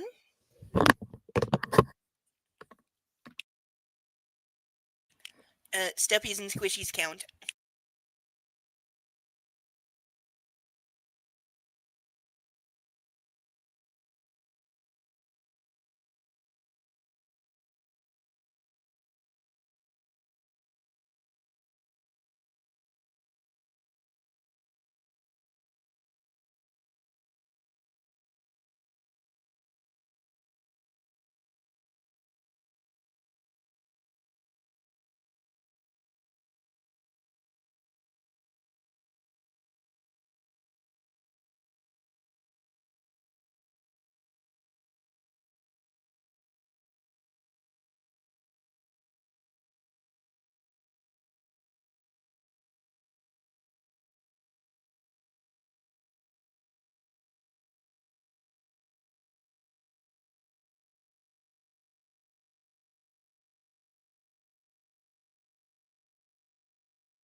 Hello, everyone. Thank you for patiently waiting.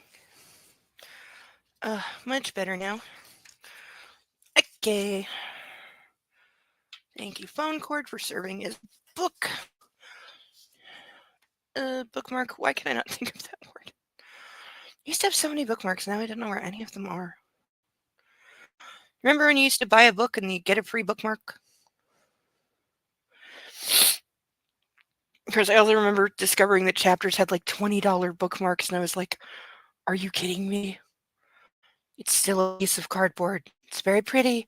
Some of them have metallic, but $20? Are you fucking kidding me?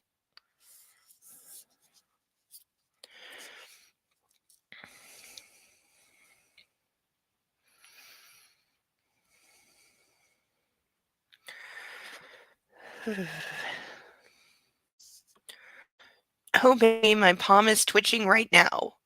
I would. I can't hold back my smug smile. I have your stepfather's permission.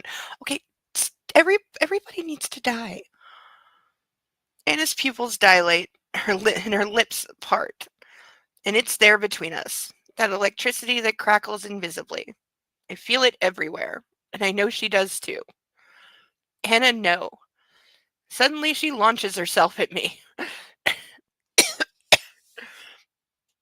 So they're both just like immune to any physical like pain or consequences because he didn't get hung over when he should have been half dead.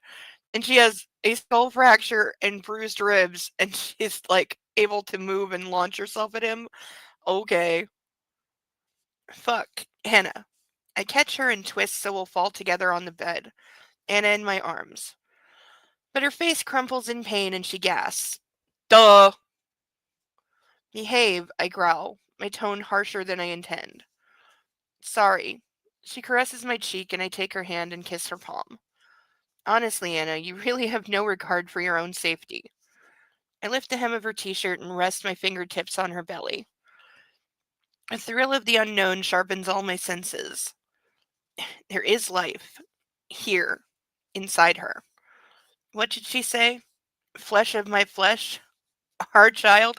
Oh, we're getting really biblical now.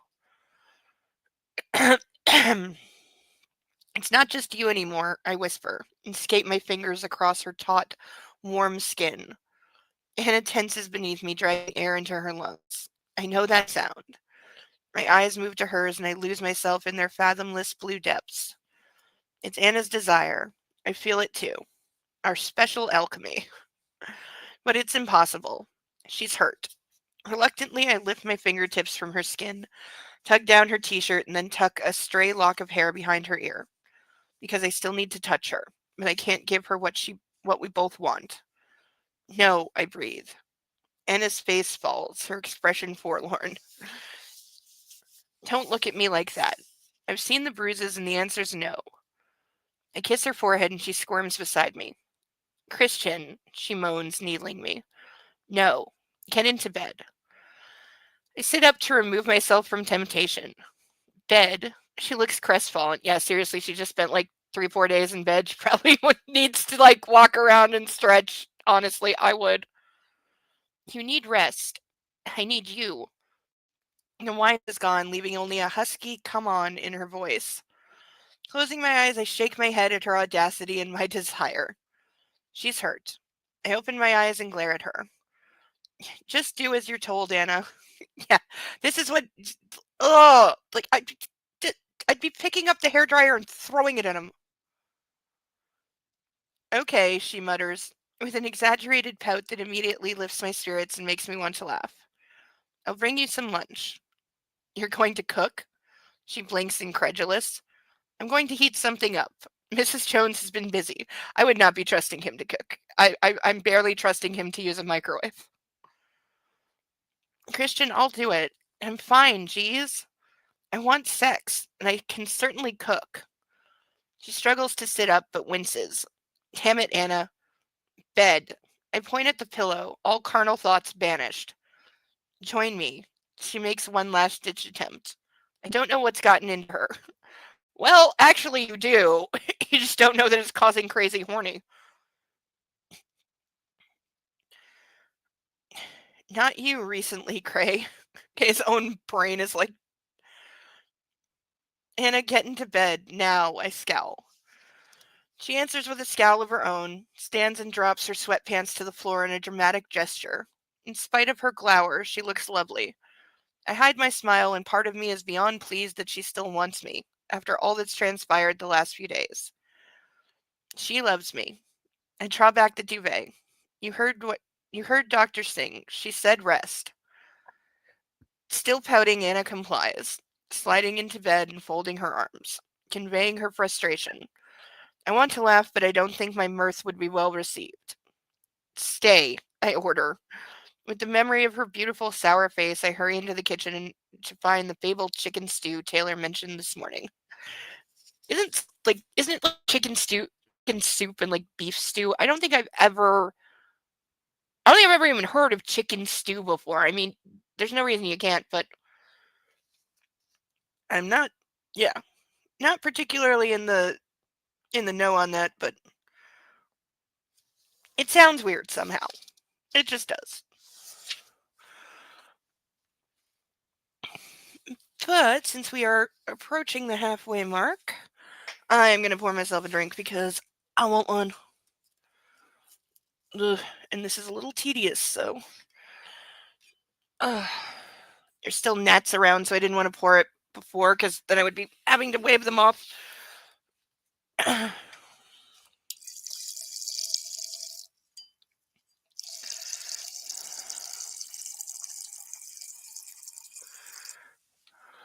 Alright, so the option of making me chug the glass is now firmly on the table.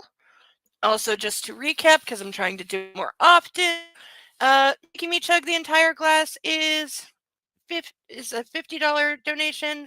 For $25, I will put on these handcuffs. Very real. Police issue handcuffs. There is a key in the case. There is another key on a string around the monitor because we practice safety here always. And for $25, I will put these on for the rest of the evening. We also have our 5 random ducks still in their bag for $10 each. And of course, we have our waiting to join the Pantheon painted ducks at a range of $10 to $20 depending. 10, 10, 20, 15. I think I said 15, 15, 15. So, and if you do want to sponsor a painted duck, please specify which painted duck and what you would like to name it. Because you always get to name the duck when you sponsor a duck. That is the rule.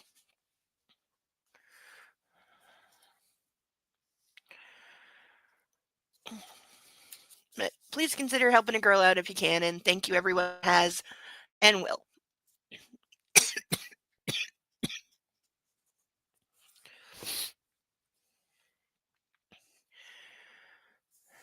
Did I actually get to the end of the page? I did. Good. Maybe it's thicker, more gravy style. Yeah, that's what I'm thinking. Because you probably have to keep the flavors pretty light because chicken, can't handle a lot of like strong flavor, can't stand up to it. Yeah, like maybe like a lighter gravy, but just like a thick, not as like hearty probably as like a beef stew.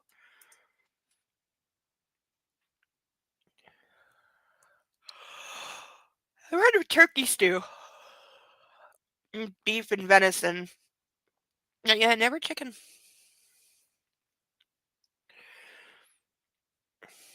I knew someone that made chili with buffalo meat once. I didn't eat it.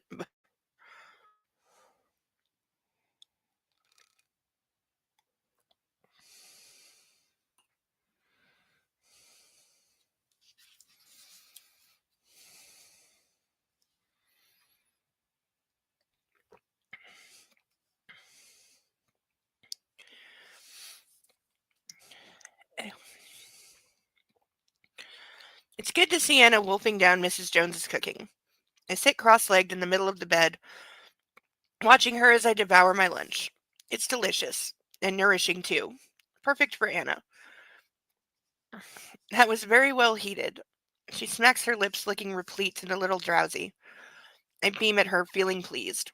I managed not to burn myself this time, so yeah, it was. Okay, dude, if you're burning yourself on microwaving stuff, you really suck. You look tired. I place my bowl on her tray and, standing, take both from her. I am, she admits. Good. Sleep. I kiss her quickly. I have some work I need to do. I'll do it in here if that's okay with you. She nods and closes her eyes, and seconds later she's out. Roz has sent me a preliminary report of her visit to Taiwan. She reassures me that while it was the right decision for her to go, I'll still have to travel there myself, and soon. It's strange reading her quick summary. It's been days since I thought about my business, my company, the shipyard, or even the world at large. I've lost track of time. My attention has been solely concentrated on my wife. I glance over at her. She's still fast asleep. I read through my other emails and detailed there's a detailed earnings projection on Geolumara and a remarkably upbeat email from Hassan at GEH Fiber Optics. Morale there is up since my visit and business is going well. My trip to see them was worth it. Taylor's gentle tap at the door disturbs my reading. Welch is here, sir. I can barely hear him, he's speaking so softly. I nod and with another quick check on my sleeping beauty, follow him out to the living room. Welch is standing and admiring the view from the window. He's grasping a large manila envelope. Showtime, Gray. Why am I suddenly getting froggy? Welch. Welch. He turns. Mr. Gray. Shall we head into my study? I listen to Anna's breathing as I watch her, timing each of my breaths to hers. In, out, in, out. Focusing on her means I don't have to focus on the photographs Welch has left with me. Why didn't Carrick and Grace tell me? I lived with Jackson Hyde. How did I not know this? You were very tiny and you don't remember. My thoughts have been racing, searching through all the nooks and crannies of my troubled mind, trying to shine a light in the shadows. But I found nothing. My foster care experience is hidden in the murky depths of the past. I cannot remember any of it. A chunk of my life. Gone. No, not gone. Erased. It's in its pl- ugh. In its place is a dark, gaping hole of nothing but uncertainty. It's deeply unsettling. Surely I should remember something. Anna stirs. Her eyes flicker open and find mine. Thank God. What's wrong? She blanches as she sits up, her face strained by concern. Welch has just left. And? I lived with the fucker. The words are barely audible. Lived? With Jack? Swallowing down my agitation, I nod. You're related? Anna's shock is palpable. No. Good God, no. Frowning, she moves over and tugs back the duvet. It's an invitation to join her. I don't hesitate. I need her to anchor me to the now and to help me make sense of the alarming news and this huge gap in my memory. Right now, I'm untethered from everything. Kicking off my shoes and, excuse me, clutching the photographs, I slip in beside her and drape an arm over her upper thigh as I lay my head in her lap. Slowly, she trails her fingers through my hair. The gesture is comforting, and it calms my troubled soul. I don't understand, she says.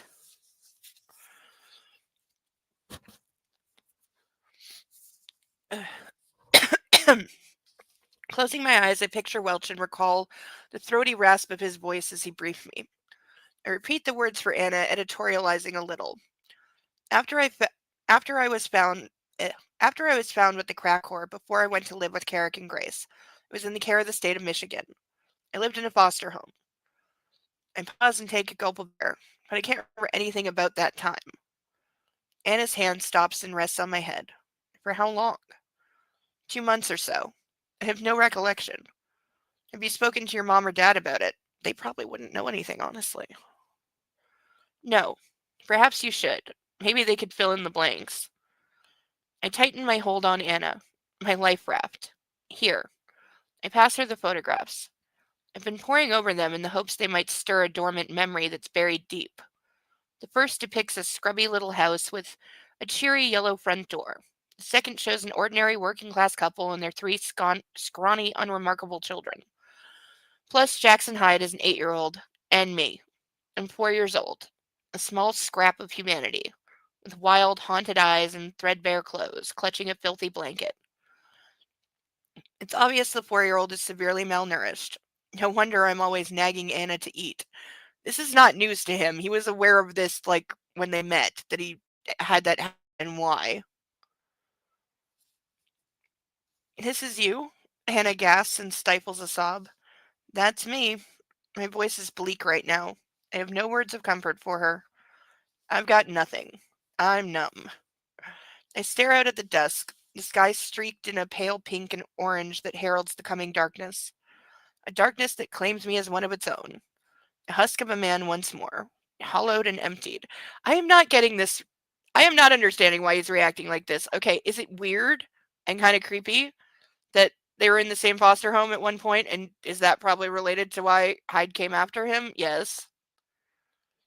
Like, but it is not news to him that, he's adopted, he came from the system, he knows this. Like, I mean, seeing a picture would probably be very disturbing, but this feels like way too much. I'm missing time, missing a part of myself I didn't even know existed. I don't understand why. I'm scared to know why. What happened to me back then? How could I have forgotten it all? Well, your mom died and you got thrown in the system with strangers and you were like 3.5, 4 years old, dude.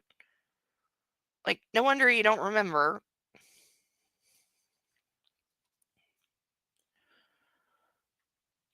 And cling to the residual anger that simmers beneath the surface. It's aimed at Carrick and Grace. Why the fuck didn't they tell me? Tell you what? Like, I'm sorry, but tell you what? That you lived with Jack Hyde? I doubt they know that. Like, I highly doubt that they know that. Or what, that you were in foster care when they adopted you? What did you think happened?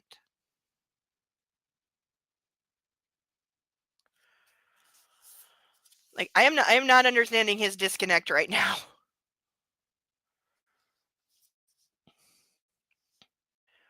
I close my eyes. I don't want the darkness. I've lived in it too long.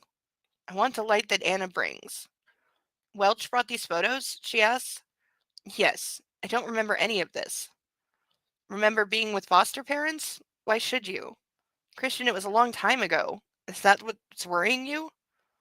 I remember other things, from before and after, when I met my mom and dad, but this?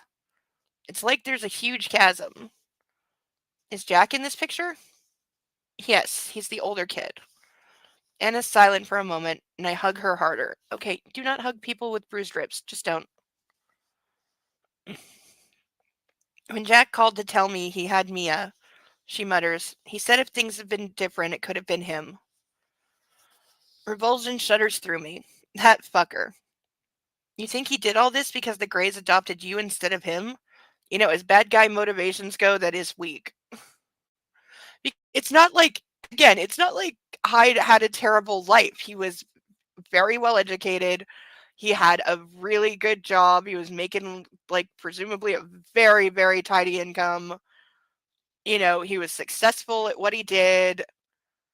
So I'm not getting why, like, he may have said, oh, Gray had everything handed to him, and he's richer than me, but Hyde was by no means poor. Like, he made his way in the world and had been quite successful as well. So I'm not getting the, toxic criminal, I want to kill you level of resentment here. Now, granted, that's probably just atrociously bad writing and lack of proper. Because, like, seriously, if you want your bad guy to be this personal, you gotta really give him a good reason. And, some rich family chose you instead of me 30 years ago. Like, that's just not doing it.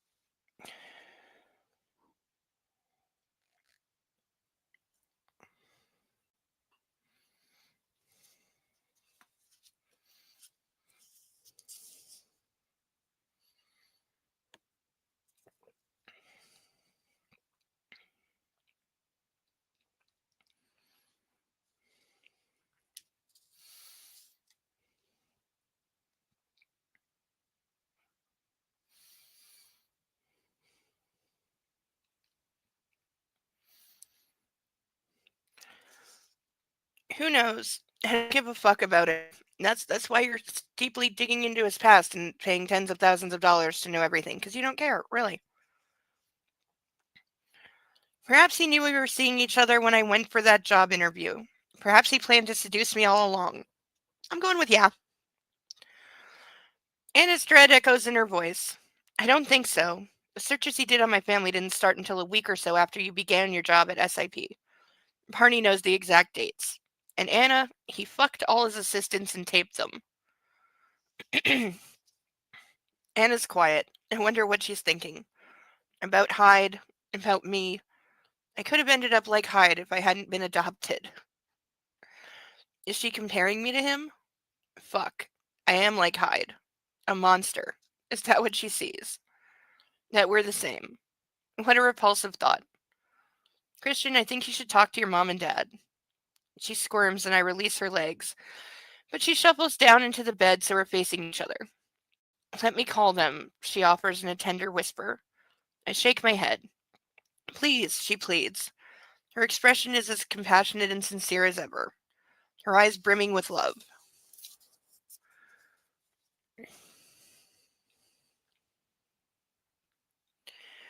Perhaps she's not comparing me to Hyde. Should I call my parents? Maybe they can offer the missing pieces on these fragments of my past. They're bound to remember, surely. I'll call them, I murmur. Good. We can go see them together. Or you can go, whichever you prefer. No, they can come here. Why? I don't want you going anywhere. Christian, I'm up for a car journey. That's probably not a great idea. No. I give her a lopsided smile. Anyway, it's Saturday night. They're probably at some function. Call them. This news has obviously upset you. I might be able to shed some light. Anna's words are shocking. As I gaze into her eyes, there's no judgment there. Only her love shining through the cracks in my darkness. Okay. I'll play it her way. I pick up the bedside phone and call my parents home. Anna snuggles up while I wait for an answer. Christian. Carrick's voice has never been more welcome. They're home. Dad. I can't hide my surprise. Great to hear from you, son. How's Anna? Anna's good. We're home. Welch has just left. He found out the connection. Connection? With what? With who? Hyde? Yeah, you gotta catch some people up here, dude. The foster home in Detroit. Carrick is silent on the other end of the phone. I don't remember any of that. My voice wavers as my shame and simmering anger surface. A poisonous cocktail. Anna hugs me tighter. Christian, why would you? It was long ago. But your mother and I can fill in the gaps, I'm sure. Yeah? I hate the hope in my voice. We'll come over. Now, if you like. You will? I can scarcely believe it. Of course. I'll bring some paperwork from that time with me. We'll be there soon. It will be good to see Anna, too. Paperwork? Well, yeah, there's going to be adoption paperwork that probably has things like your mom's name in it. Great. I hang up and regard Anna's cautious, curious expression. They're on their way. I still can't hide my surprise. I ask my parents for help, and they come running. Good. I should get dressed, Anna says. I tighten my hold on her. Don't go. Okay. She bathes me in a loving smile and she snuggles once more into my side. Anna and I stand arm in arm in the doorway of the living room to welcome my parents. My mother lights up when she sees Anna, her joy and gratitude obvious to each of us. Reluctantly, I release my wife into my mother's embrace. Anna, Anna, darling Anna, she says, and I have to strain to hear her. Saving two of my children, how can I ever thank you? Yep, Mom's right. She saved me too. Dad hugs Anna, his eyes shining with paternal affection. He kisses her forehead. From behind them, Mia, whom I wasn't expecting, appears and pulls Anna into a fierce hug. Thank you for saving me from those assholes. All the Grey children talk the same. They all talk the same. Like, is it a rebellion thing? Because they were definitely raised not to curse, I promise you. But they all do, and they do it so badly. Like, there is an art to cursing effectively.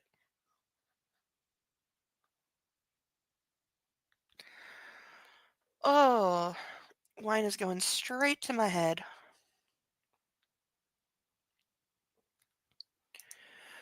Which is probably a good thing. Oh.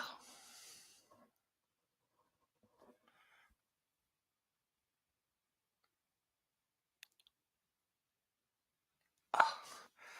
Gotta work on not hunching so much.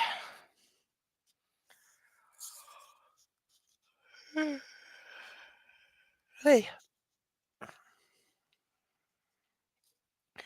Anna winces. Mia, careful. She's in pain. My shout startles everyone. Of course. They brought Mia because Mom doesn't want to let her out of her sight. Yes. She was drugged and kidnapped only a few days ago. My irritation at my baby sister evaporates. Oh, sorry, she says goofily. Of all the words you could have used. I'm good, Anna says, giving Mia a tight smile. Mia barrels over to me and curls her arms around me. Don't be so grumpy, she scolds me quietly. I scowl at her and she pouts playfully at me. Damn. I hug her tightly to my side. Thank God she's okay. My mother joins us and I hand her the photographs from Welch. Grace examines the picture of the family. She sucks in a breath and covers her mouth. Dad joins us and winds his arms around her shoulders as he also scrutinizes the family picture. Oh, darling. Grace reaches up and places her palm against my cheek, her eyes stricken with shock and dismay. Well, she would have seen this before. Why did she not want me to know about this? Okay, you're assuming so much. Taylor interrupts us. Mr. Gray, Miss Kavanagh, her brother, and your brother are coming up, sir. Okay, so now we just have everybody. We're just going with, okay, let's just have everybody. Let's do that. Oi.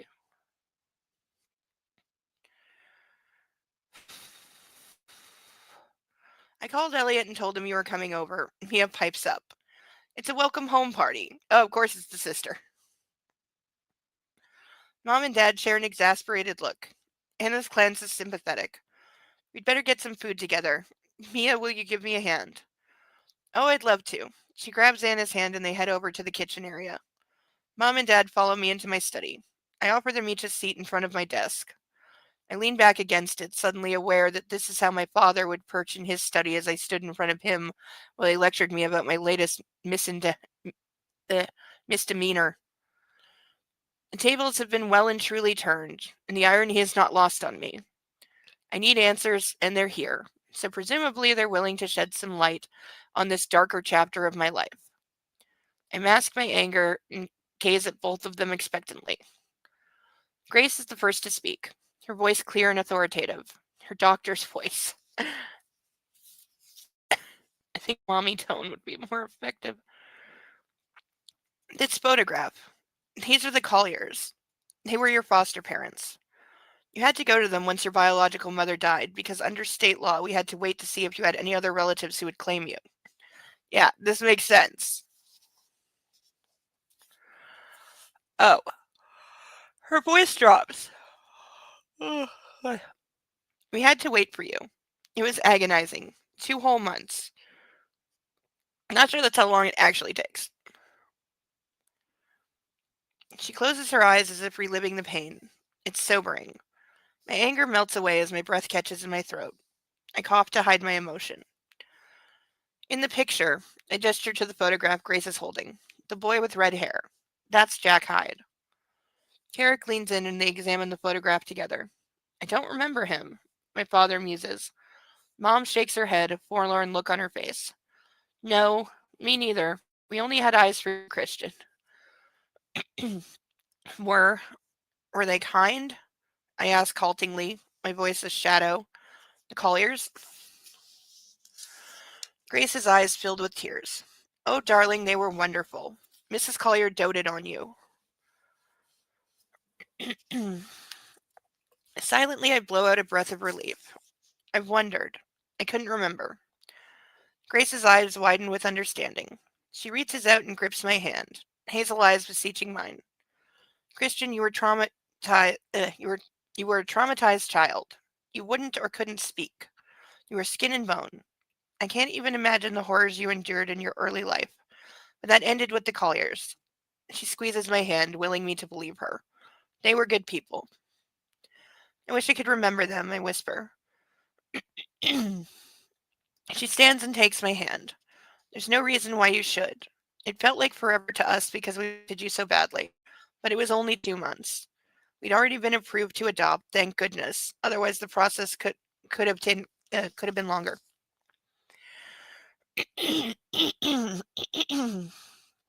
Here, Carrick says, it must be harrowing not knowing, but I have a few things from that time for you. Maybe they might help you remember. From inside his jacket, he produces a large envelope. I sit down at my desk, steel myself, and open it. Inside, I find a resume for Mr. and Mrs. Collier and details about the family: a daughter and 2 sons, several letters and 2 drawings. My drawings?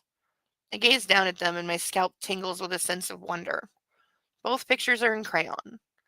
There is a scrawled child's view of the house with the yellow door. There are stick figures: 2 adults, 5 siblings. The sun shines over them all, huge, bright. The second picture is similar, but the children are holding what looks like sugar cones with ice cream. It appears happy enough. We had reports on you every week from them, and we visited every weekend. Why didn't you tell me? Grace and Carrick exchange a look. It never came up, son. Okay, sorry, that's a bad answer. Carrick's jaw tightens, his voice quiet with remorse, I think, as he shrugs. We wanted you to forget about all. He trails off. I nod. I get it. I get that. I do get that. Because he was young enough that he could forget it. And that was probably seen as, like, the best thing.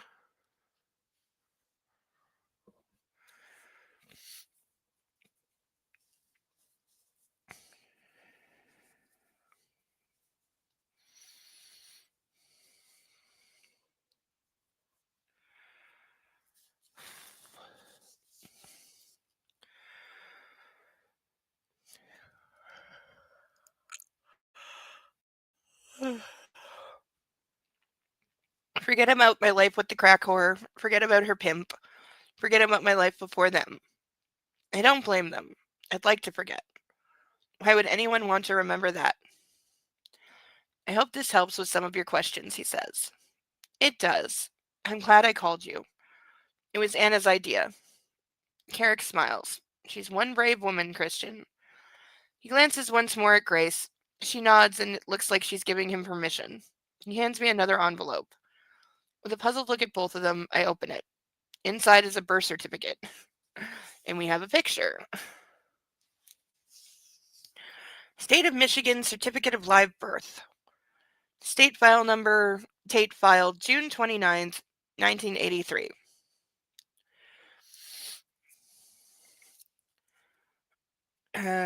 Christian Pazatsky? I can't pronounce the name. Pusztai. Child's name, first, middle, last, and suffix. June 18th, 1983. Date of birth. Gender, male. Birthplace, Detroit, Wayne County. Another name I can't pronounce, the mother's name. It's E with an accent like that, Letke, and then same last name. Mother's age, 19. Mother's birthplace, Budapest, Hungary. Father's name, unknown. Father's age, unknown. Father's birthplace, unknown. I hereby certify that the above is a true and correct representation of the birth facts on file with the Division for Vital Records, Michigan Department of Community Health.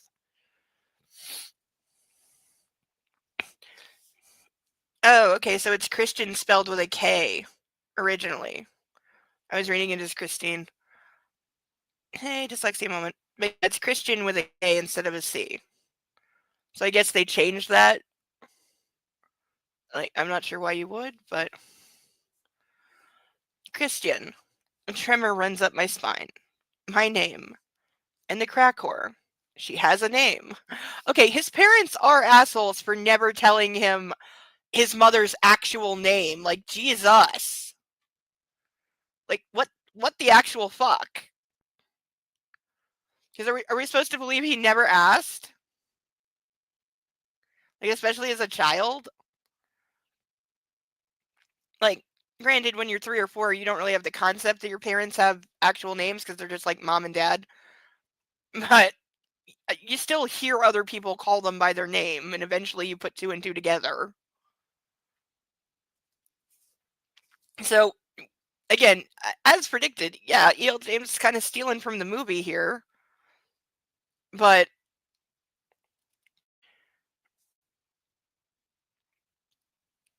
like, we're really saying he never knew his own mother's name until now. Like, that does seem like an evil thing to keep from any kid. At least you got the birth year right, keeping with the alleged age of 28. Yeah. Yeah, for when this is set, because this is set in 2011, so... Oh no, that would make him 24, I think. No, wait. Okay, 1983. This is set in 2011. So that would make him 17 in 2000, and then add 11. Yeah, it is 28. You're right. Why can't I math? My apologies. You're totally right. I don't know why my brain was saying that was wrong.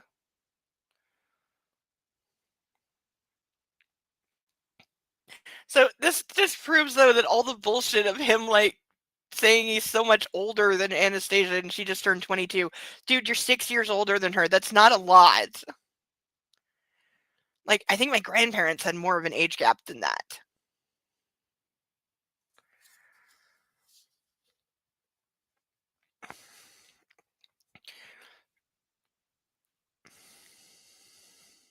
But yeah, 6 years is not a lot.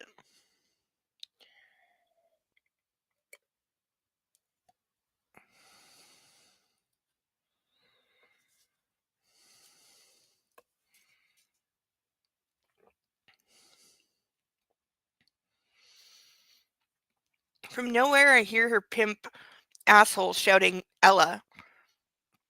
Ella. Short for however you pronounce that. I'm not even going to try. His usual epithet was bitch. I shake off the thought. Why are you giving this to me now? My voice is hoarse as I gaze at my parents. I found it with the letters and drawings. In Mrs. Collier's letter, she calls you Christian with a K. So, if you wondered, my mother's voice trails off. Why did you change the spelling? Because you are a gift to us from God. That's not an answer. If he was so traumatized, he may not have wanted to know. This is true. He does kind of give that vibe off, and he has kind of said that.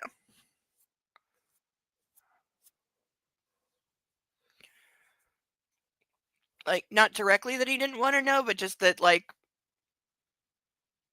you know, every time Anastasia's tried to get him to talk about his birth mom, he's shut that down with the quickness.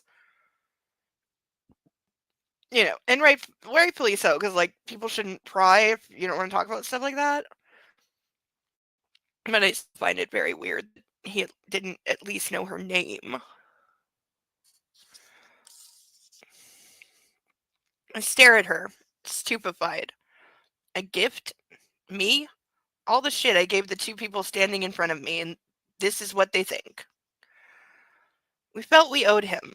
You've always been a gift, Christian. So they changed his name because they're religious, seriously? Seriously. Like, again, in the original books, nobody is religious. Or his childhood therapist may have told them, don't tell unless he asked. Yeah, that's entirely possible. I've known childhood therapists to say a lot of crap. They genuinely have no clue what they're doing, by the way. Most of them are completely fucking clueless. They're guessing and hoping that 30 years later they're right, and they're usually not.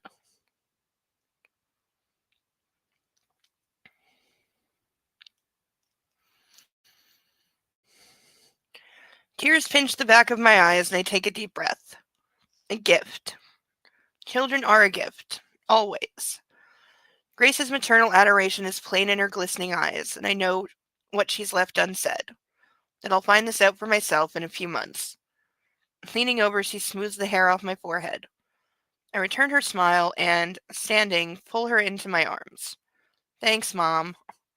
You're welcome, son. Carrick hugs us both. I close my eyes and, fighting back my tears, I accept it. Unconditional love. From my parents. As it should be. Enough. I pull away. I'll read the letters later. My voice is gruff with emotion. Okay. We should get back to the others, I mutter. Have you remembered anything? Carrick asks. I shake my head.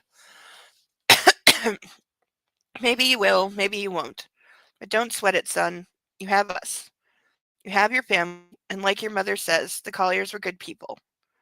Gently he squeezes my arm, and his warmth and affection radiating through my body.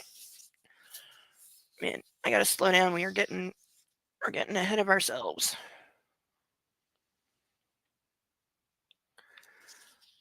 Because, yeah, I don't want to finish the whole book tonight. But we may end early. I don't know, because, yeah, we've only got like 15 pages left in this chapter, and we should have more than that. And I don't want to be super, super, super short for next week. Because, yeah, my ability to, do a rank video is not going to take that long.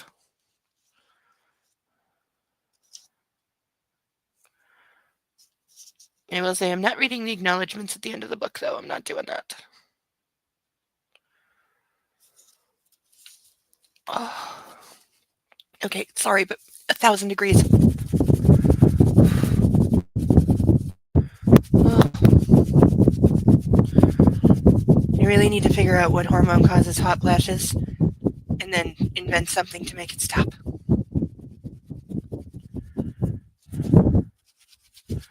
Never have I wanted to pour ice cubes down my boobs more than I do right now.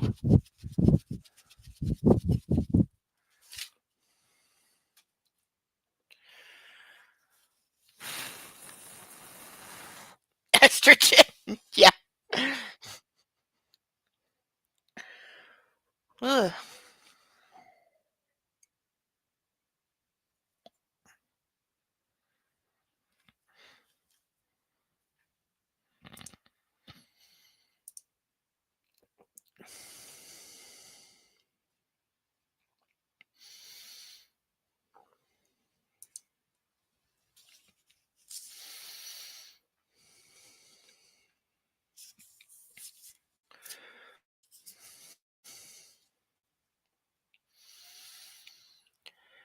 We head back into the main living room, but I'm moving in slow motion, disconnected from my reality, my head ready to explode with all these revelations. I scan the room for Anna. She's standing with Elliot and Kate at the kitchen counter eating some canapes. Who just has canapes on hand? Like, I'm sorry, but if people suddenly showed up at my house, I have, like, nothing to offer people. I can make tea, but that's it, and I don't have milk.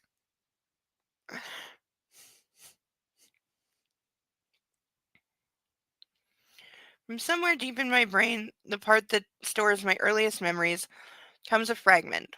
A vision of a family gathered around a wooden table, laughing, teasing, eating macaroni and cheese. The Colliers. I'm distracted from my reminiscence by the sight of Anna with a flute of pink champagne in her hand. Okay, don't freak out. There's like a 50-50 chance he's going to smack the glass out of her hand and break it. Junior. I move to take the alcohol from her, but Kate steps into my path. Kate, I acknowledge her. Yeah, is he still going to hate the roommate in perpetuity? Because I think he is. Christian, she responds in her usual abrupt way. Your meds, Mrs. Gray. My tone is a warning as I stare at the glass in Anna's hand, trying not to give anything away. Oh yeah, see, this is what we said earlier. She's about to be outed by the not drinking. Yep. She's about to be completely busted. Yeah, that's why it's like hard to keep. This is why it's hard to keep a pregnancy secret these days. It's got to be harder because, yeah, not drinking has probably given away so many pregnant women that were not ready for the world to know yet. But somebody breaks out the bubbly or the wine, you have to be like, I'm driving. Or something, anything. There's always sparkling grape juice. Yes, you can fake it. Oh, that's what we used to have when we were kids. Yep, at the holidays when, we'd of course do the little kid wine of everybody gets like fancy glasses with like wine or whatever. We have no idea what wine or alcohol is at all, but we just wanted to be included and look like one of the adults, so we'd wine and yeah, somebody would let us have a wine glass, two hands because it's real glass and you're a tiny child. And yeah, we'd get a wine glass with sparkling grape juice or something in it, or usually it was just apple juice because it looks the same. And then we were happy. Why this works, I have no idea. But it made us happy that like we were being included or something weird like that. I don't know. It's very weird. It's one of those weird tiny child things.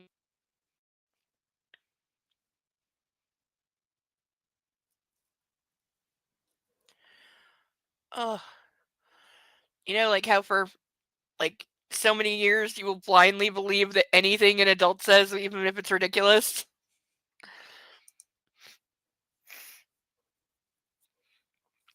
Remember my friend when her son he hit the age where he stopped blindly believing absolutely everything that mommy said, and he was starting to push back on some of the lies she regularly told him. She was like, why doesn't he believe everything I say anymore? Because he's growing up. Because he's 8 or 9 years old. So he's going to start questioning you now. Get used to it, because in 3 or 4 more years, you won't know anything anymore.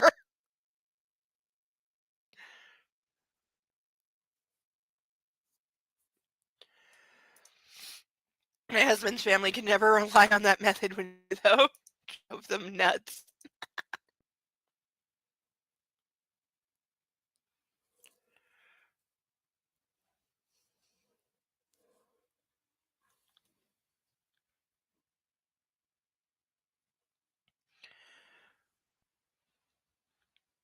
Okay, puppy just made the weirdest freaking sound in his sleep. It was like he was trying to talk.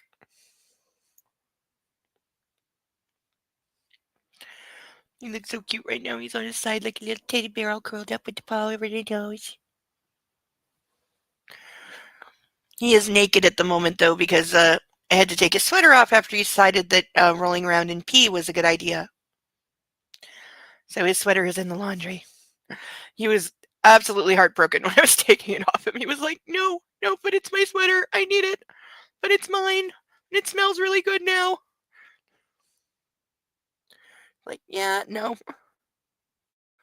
Don't roll in pee.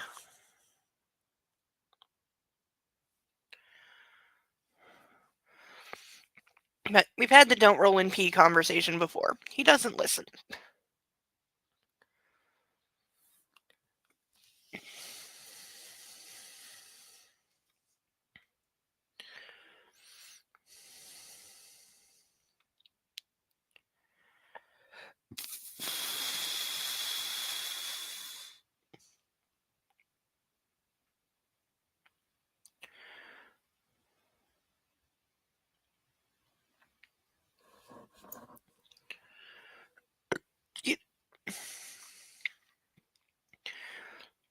Trying not to give anything away, but Anna narrows her eyes and raises her chin in defiance. Grace collects a full flute from Elliot, walks up to Anna, and whispers something in her ear. They exchange a furtive smile and they clink glasses. Mom, I grimace at both of them, but they ignore me. It's gonna be like non-alcoholic.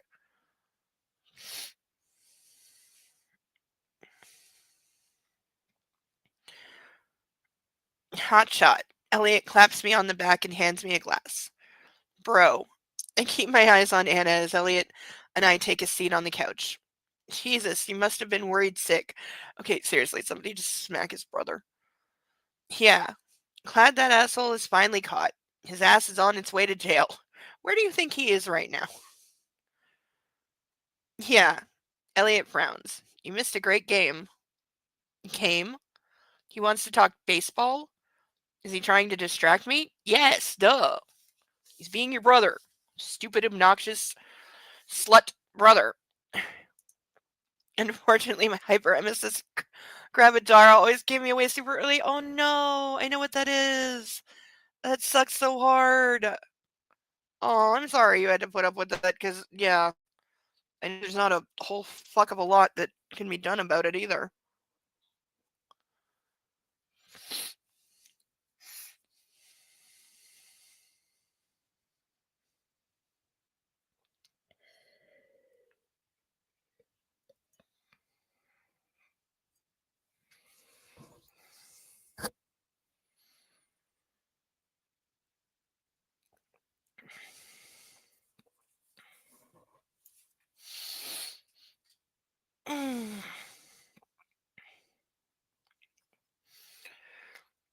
Some of the ducks in the bag are so cute. There's one in particular that I really want to add to the stage, but it's got to have a really great name.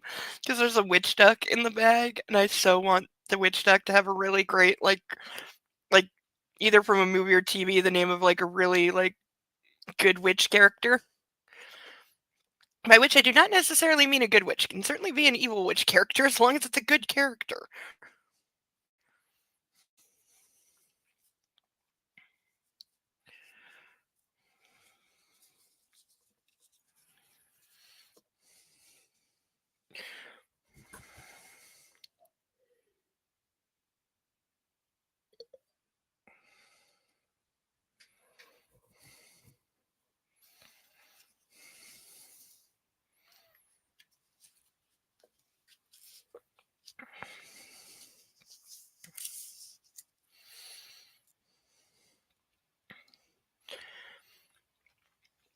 He's pissed the Mariners lost to the Rangers today, but I find it difficult to concentrate on what he's saying. My attention is locked on Anna. Carrick joins Anna and Grace kisses him on the cheek.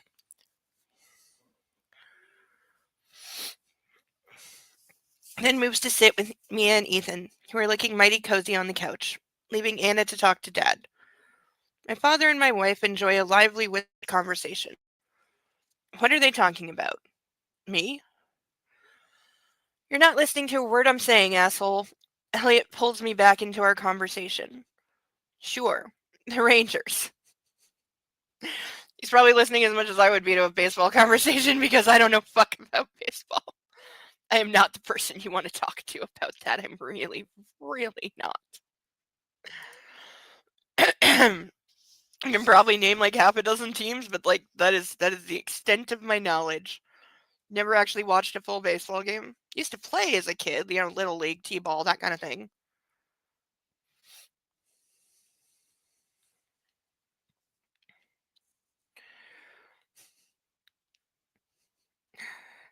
Remember when you were like 3 and trying to swing a bat that was as tall as you to hit the ball off the tee and you hit the tee more than the ball?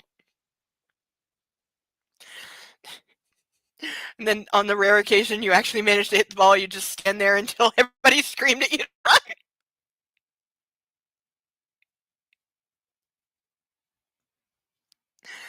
I also got in trouble for throwing the bat behind me more than once.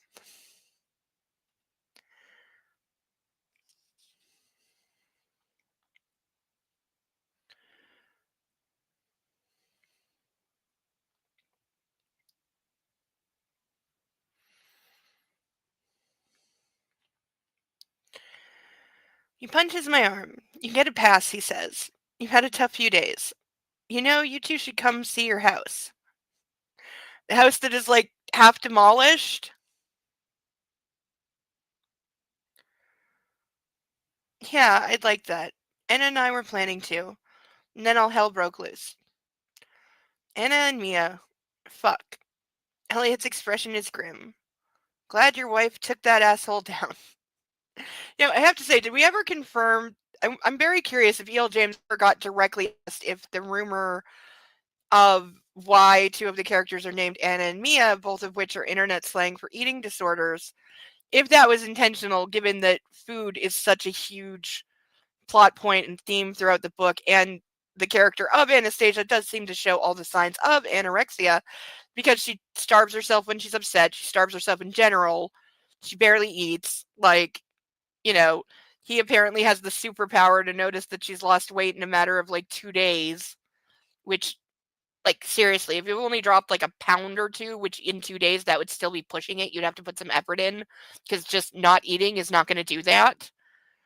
But the fact that he could notice, like, she would have to be way, way thinner than she's described as being for a difference of 1 to 2 pounds to show in any way. Like, that's just not how anything works at all.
Yeah, and genuinely curious if she ever got asked that. Because it's one of the like internet conspiracies that took off early, so it's been there like from the beginning.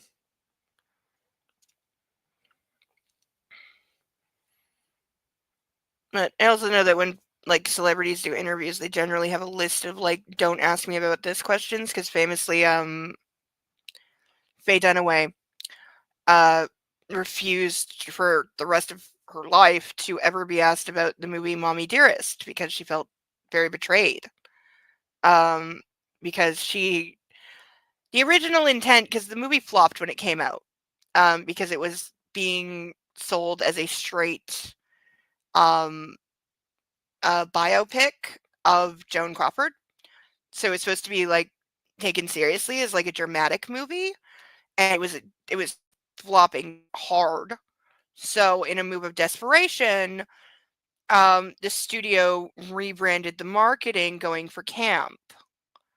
And so they put all these slogans like the mother of all nightmares and the famous line about no wire hangers, and they changed the posters to be more of like a campy horror vibe, and she felt it was very insulting to the memory of Joan Crawford and to the work that everyone had put in at being faithful to her real life and like trying to make her understood, and now she was just being portrayed as this psycho child abuser, which is true, she was, but there was more to her life than that, and that got thrown away in favor of camp and drama and shock value, and she never forgave the studio for that. So she always had in her clauses for interviews that she would never ever answer questions about Mommy Dearest. And she famously, I don't remember what show she was on. She was on, I think, one of the late night shows, and the host of their own accord, even though they'd been told not to ask about that movie, asked her a question about that movie. She stood up and walked off set and refused to go back and finish the show. To which I give her credit. Like, you were told, don't ask about this thing. You asked about the thing, she walked off set. I don't blame her. I think she absolutely did the right thing there, because how dare you? But I have no doubt it wasn't seen that way at the time.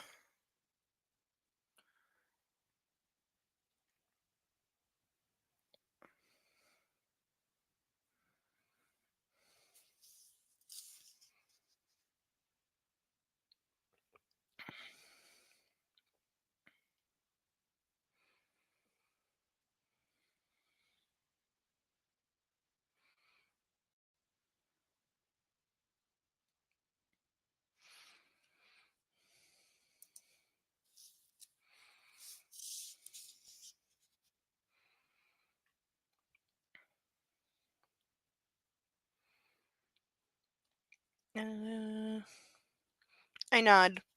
Hi, Christian. Ethan joins us, and I'm grateful for the interruption. Watch the game? Elliot asks, and they fall into a debate about Beltry hitting a homer against the Mariners. I'm assuming that was a real player at the time. I tune them out as Anna comes towards us. It's great to see everyone, she says to Carrick as she sits next to me. One sip, I scold her under my breath. And you've had that. I take the glass from her hand. Yes, sir. She flutters her eyelashes, her eyes darkening and suddenly full of promise. My body stirs in response and I ignore it. Jesus, we're in company. Since when do you care? I'm sorry, but this is the guy who got mad at her and physically dragged her, threw her over his shoulder, dragged her to the boathouse, and literally threatened to beat the shit out of her. And she had to get on her knees and placate him with sex to stop him from physically beating her. They'd known each other. This was like their first actual date. And all because he was trying to finger her under the table while they were having dinner with his parents. And now he wants to be like, oh, we have company? What?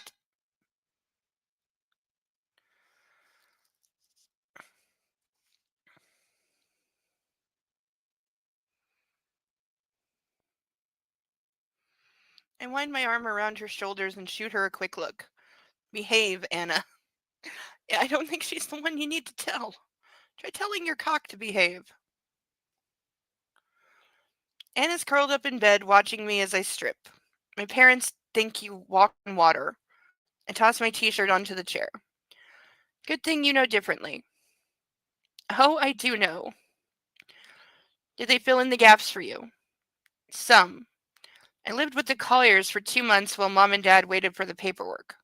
They were already approved for adoption because of Elliot, but the wait's required by law, to see if I had any living relatives who wanted to claim me. How do you feel about that? Also, do we think, like, because they've now, like, retconned and said his mother was Hungarian, so did they, like, what, post ads in newspapers in Hungary? Did they call the authorities there looking for his mother's family? Like, I'm just not sure how far an American, like, I'm assuming state of Michigan, I guess, or maybe like local cops. I don't know. Who would have been doing the looking? Would they have like, gone international given the mother is not from America?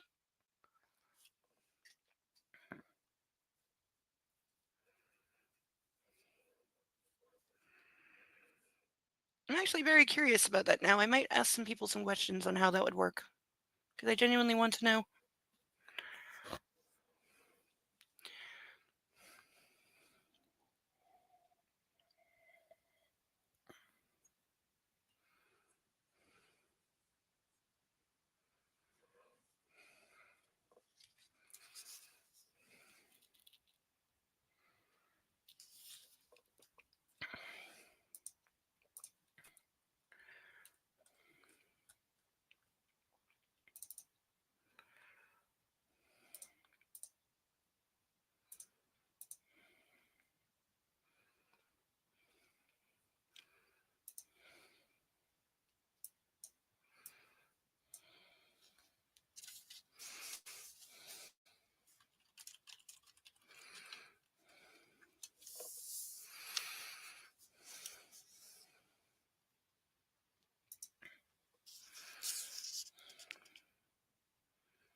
Ow!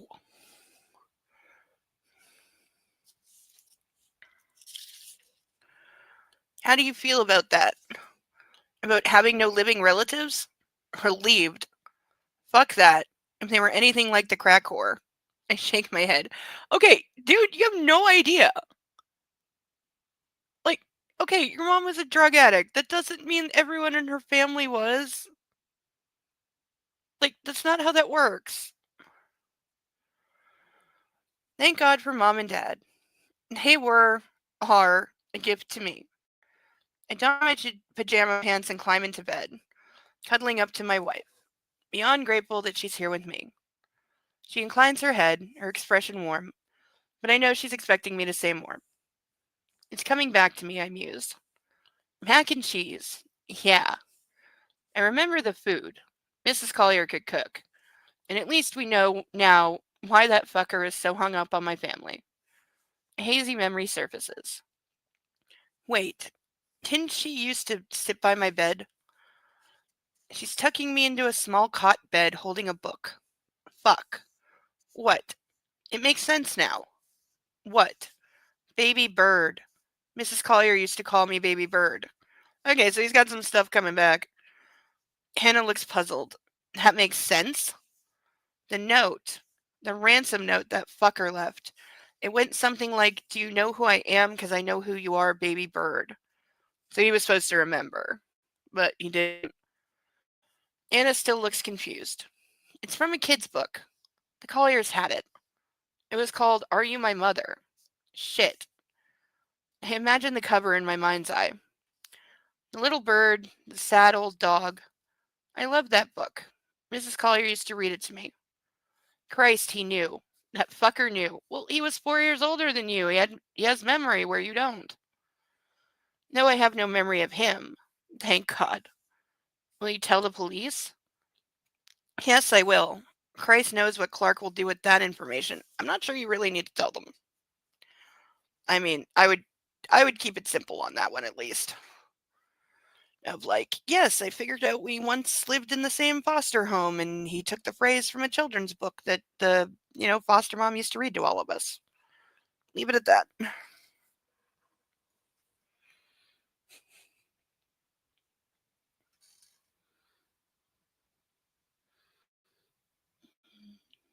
Such a sleepy little puppy. God, he's so adorable when he does his teddy bear pose.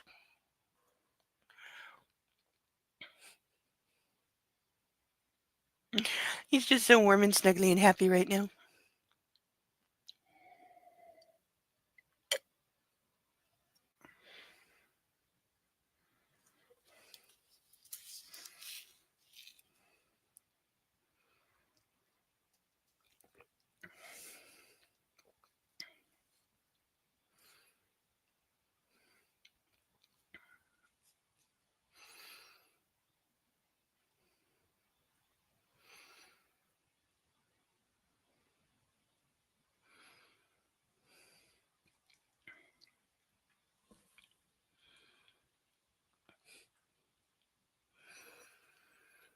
I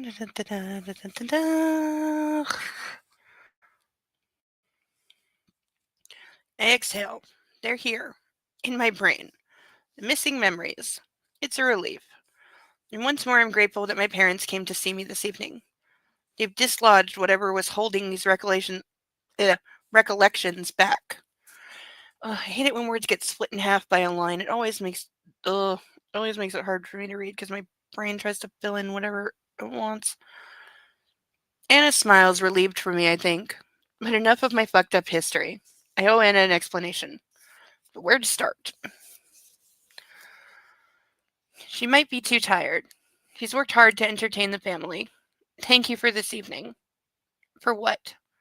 Catering for my family at a moment's notice. Don't thank me, thank Mia and Mrs. Jones. She keeps the pantry well stocked. This helps.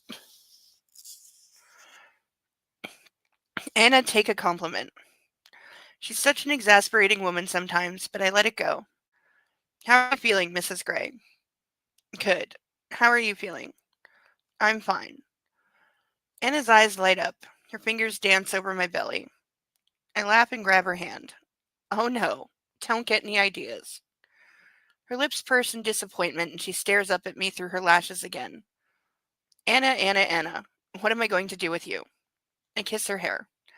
I have some ideas.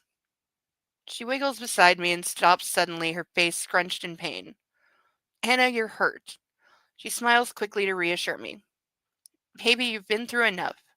Besides, I have a bedtime story for you. She looks up expectant. You wanted to know. I close my eyes and swallow as my mind drifts back to my adolescence. I'm 15 again. Picture this. an adolescent boy looking to earn some extra money so he can continue his secret drinking habit. I open my eyes, but I can still see myself as back then. A tall but scrawny teen in cut-off shorts with a shock of copper hair and a belligerent fuck-off attitude. That was me. Hell. That's him now. I mean, he's better dressed, but that is still him. I shift onto my side so Anna and I are lying facing each other. Her eyes are wide and full of questions. I take a deep breath. So I was in the backyard at the Lincolns clearing some rubble and trash from the extension Mr. Lincoln had just added to their place. Oh, we're going to get this? Please tell me we get him being pegged because that would make my life so much better.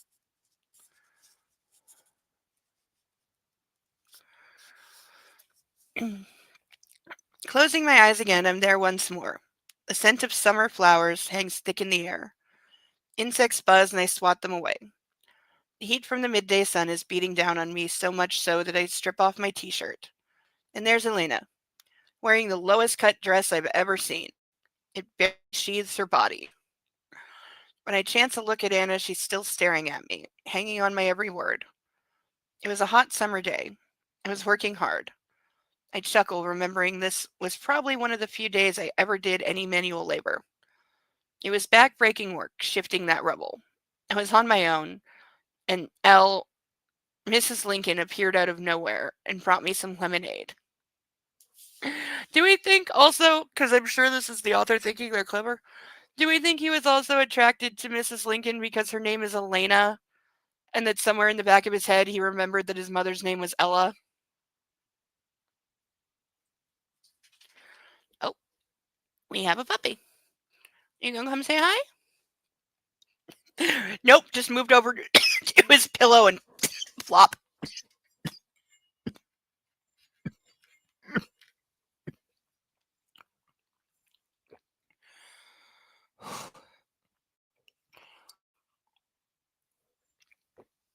Mm. Ugh, better. Do you want to cuddle? Too sleepy to move. Yeah, you're still all warm and sleepy, I know. Yeah. Okay. I'll let you wake up for a few minutes, then I'm sure you'll want to cuddle. Pretty baby. Oh, of course. The second I ignore you, now you want to cuddle. Come here. Oh, you. Belly, belly, belly, belly, belly. I know. Belly, belly. Come here. Come on. Up, up. Look, it's a naked puppy.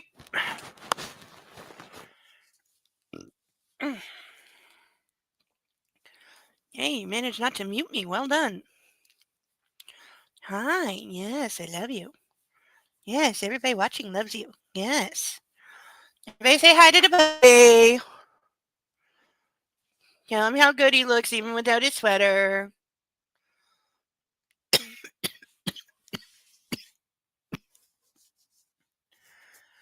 Right? You're so nice and warm. Yes, you're so nice and warm. I love you being all nice and warm. Yes. You're so good. You're so good. Yes, you are. You're so good.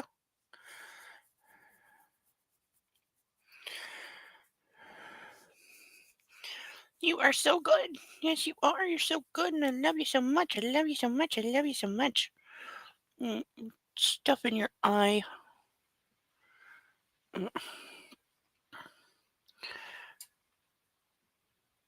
What did you do? Oh, you scratched it yourself, didn't you? Yes, he did. You scratched it yourself. You gotta be careful, especially after you chew your claws like you do. You chew your claws and break them off, and then they get sharp, and then you scratch yourself, and you really scratch yourself. Yes. Yes. Sometimes they see little scratches on your ears, and they know you did it. Yeah. Okay, somebody needs a bath. Yes, you do. You need a bath. Because you stink. Hmm? You want to come in the shower with me tomorrow? I really do just take him in the shower and hold him on my chest. Yes. And soap you up with your puppy shampoo. Yeah.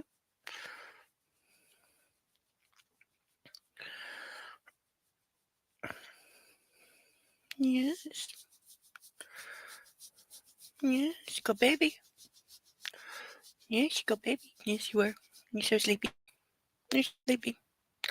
You're just so sleepy. Yes, you are. Okay. You want to curl up on your pillow? Hmm? Hmm? Can you curl up on your pillow, stinky doggy? Okay. Yeah. You curl up on your pillow. Be good doggy.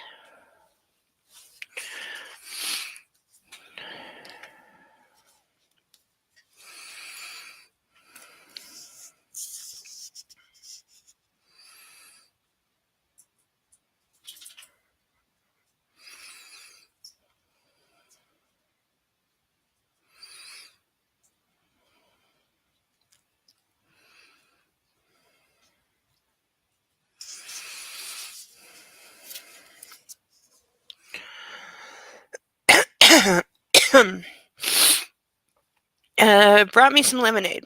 We exchanged small talk and I made some smartass remark. She slapped me. She slapped me so hard. My hand moves automatically to my cheek like I remember the unfamiliar sting. No one had ever slapped me like that. Is that implying that he had been slapped before? Like I'm just seeing him making some very lame pass at a girl and my eyes are here, boy. Mrs. Lincoln points two fingers at her face. She caught me staring at her tits. Well, you couldn't miss them. Well, yeah, duh. Fuck. I was hard. Instantly. To bursting. Mrs. Lincoln's gaze drifts to my pants. Fuck. My boner. It's humiliating. Yeah, you're not the first, 15-year-old guy ever, it happens. Like that, do you? She drawls, scarlet lips lifting in a sexy smile. I think I'm gonna come in my pants. We still can't spell cum. We're all the way to almost the end of this book. You cannot spell cum correctly. And no, spelling it cum is not vulgar for anyone who thinks that. But then she kissed me, and when she finished, she slapped me again. He's already. Didn't he already tell her this, or did he just remember it in his head and not tell her? Because I could have swore. I absolutely could have sworn that he already told her this. But it would hardly be the first time he tells her something again that he already told her, and the book acts like it's the first time. Oi. Her mouth is hot, wet, strong. Everything I ever wet dreamed about. I'd never been kissed before, or hit like that.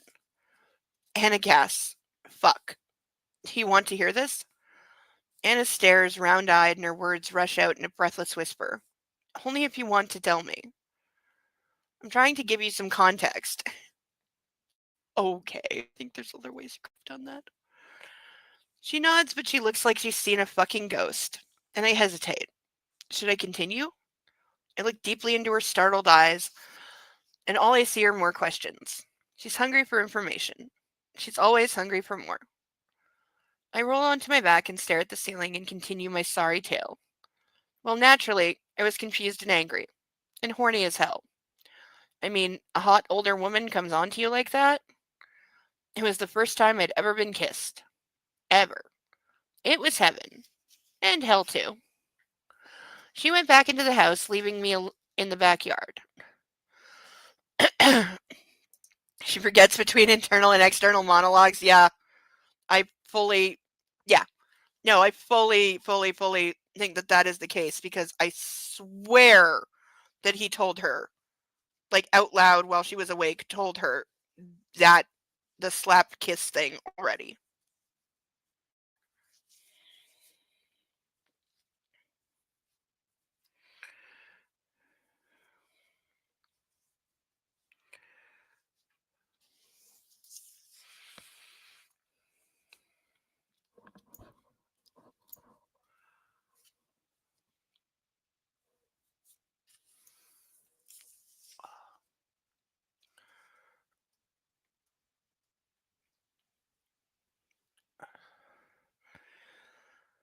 Uh, she acted as if nothing had happened. I was at a total loss. I wanted to rub one out right there, but of course I couldn't. So I went back to work, loading the rubble into the dumpster. When I left that evening, she asked me to come back the next day. She didn't mention what had happened. The next day I went back. I couldn't wait to see her again. I'm excuse me. I'm whispering as if I were in the confessional. She didn't touch me when she kissed me. Only my face where she grabbed me. It was a revelation. I turned to face Anna. You have to understand. My life was hell on earth. I was a walking hard on, 15 years old, tall for my age, hormones raging, the girls at school. In other words, you were just like every other guy.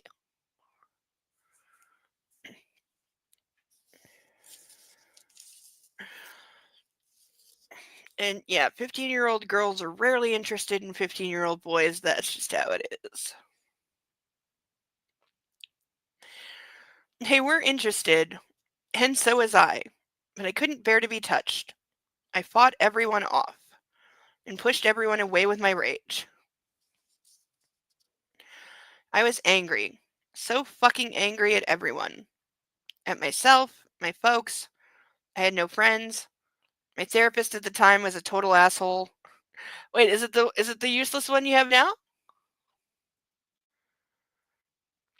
My folks, they kept me on a tight leash. They didn't understand. I gotta say, his parents are not coming off like good parents. Not that they ever have, but I gazed at the ceiling, thinking about how solicitous Carrick and Grace had been this evening. I just couldn't bear anyone touching me.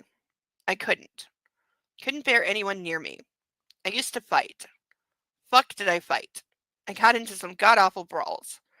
I was expelled from a couple of schools, but it was a way to let off steam, to tolerate some kind of physical contact. And what, it just never occurred to his parents to get him involved in like boxing, MMA, karate, something, you know?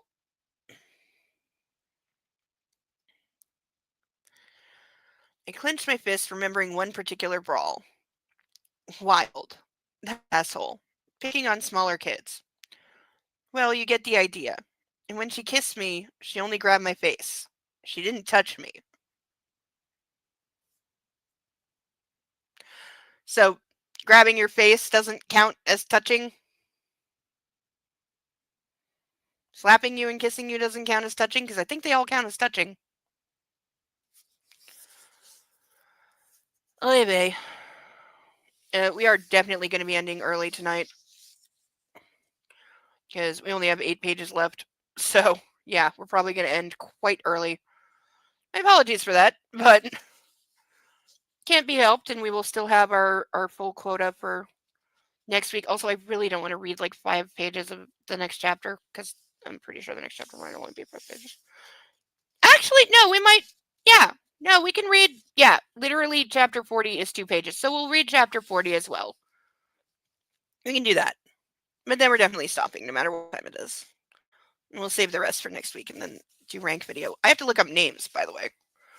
I was looking at it today, and in a lot of places I just have like therapist from this TV show.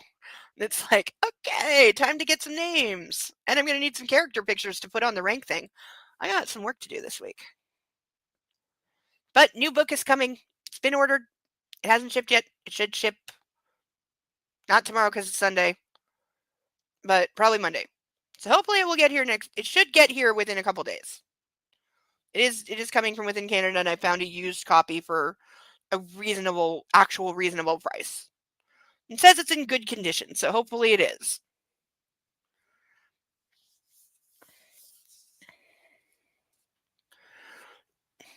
It occurs to me I didn't actually look at how many pages the book is, so I don't know how long it will last. It is one of 3, and we will be doing all 3 of them. Hopefully they were well translated, because again, not originally in English, so hopefully they were well translated and had better editing than this. And they're movies too. I wasn't sure of that at first, but I checked, and they were in fact, all 3 were made into movies. So maybe we'll do like a Discord screening sometime, because I haven't seen them. because I don't want to do that. I don't want to spoil things because I don't know anything about these books. I know why I chose them.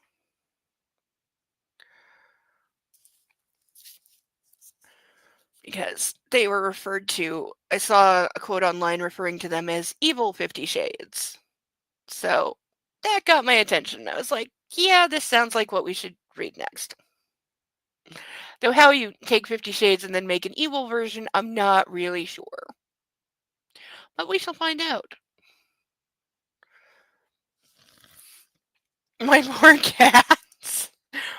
My family is reenacting the presentation of Come Simba to the Hold up the key. Artie was doing that to Aldwin last night, and Aldwin was like, "Put me down." Aldwin is not a cuddle kitty. He does not like being picked up. He's always trying to twist out of it, being like, "Excuse me, I have kittening to do.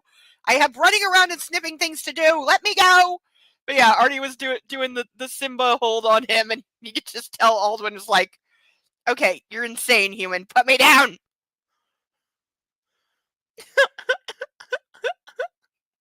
Is there a reason your cat is being presented?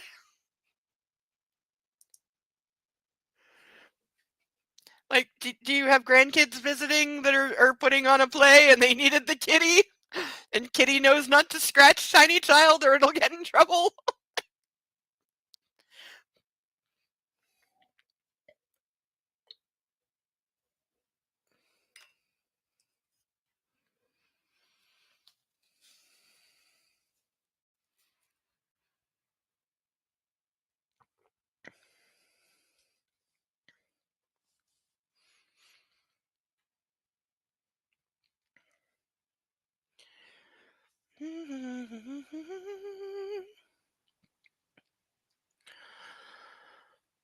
It was such a relief to finally experience that kind of contact.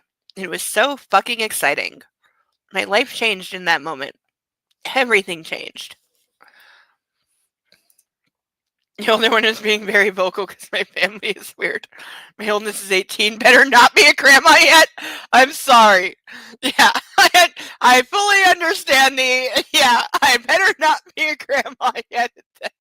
Believe me, me and my eldest cousin. Believe me, we both at various times got told, like, you're 15, 16 now. We're aware that you're, starting to experience the world. Don't make me a grandmother too soon. To which I very much reassured my mom that I had no interest in boys, which was true. I just hadn't figured out the lesbian part yet. But that was partially because I had very, very, very shitty influences around that. Because I did figure, well, I knew I was gay from the time I was not entirely gay, but not straight. Because pansexual falls somewhere kind of in the middle, because I do enjoy the company of men from time to time, but I also greatly enjoy the company of women. Uh, but at the time I didn't know that was a thing, so not being interested in men, I thought just by default made you gay because what else does it mean? And so I knew that since I was 4, but just it didn't matter. It was a non-relevant thing, and I grew up in a repressive religious household, so I knew not to say anything about it. And then when I was 14, I told my therapist, but she was a fucking nitwit. She was quite stupid, actually, and also a Catholic, which I frequently forgot about, but she brought her personal beliefs into the office, so she did the whole, "Oh, it's probably just a phase" thing, which then delayed my coming out by like 10 years. But I do remember in that moment realizing that I wish I had another therapist because she was grossly incompetent as well as really, really stupid. She wrote a book, which I have. I don't even remember. I found it on my bookshelf the other day and I was like, when did I get this? Because I wasn't aware that I owned it. I was aware of her writing it because I signed a thing saying she could put me in it. Names changed, of course. But I've never actually flipped through it to see if I could find any mention of me, which is kind of something I want to do now that I found it. But I don't remember getting it, which is really weird. Because I do remember looking it up on Amazon and it's a psych textbook. It's like $180 or like 280. I think it was 280. I know I didn't pay that, or at least I hope I didn't. But like I said, no memory of actually ordering it, and God knows how long it's been on my bookshelf, because I certainly don't know. I mean, I've never flipped through it to see two things. One, if I can find the parts that are about me. And two, I remember when I signed the thing, I told her, like, I know you have to change my name, which obviously I want you to because duh. But I also specifically told her what to call me in the book, and I've always been curious if she remembered and listened.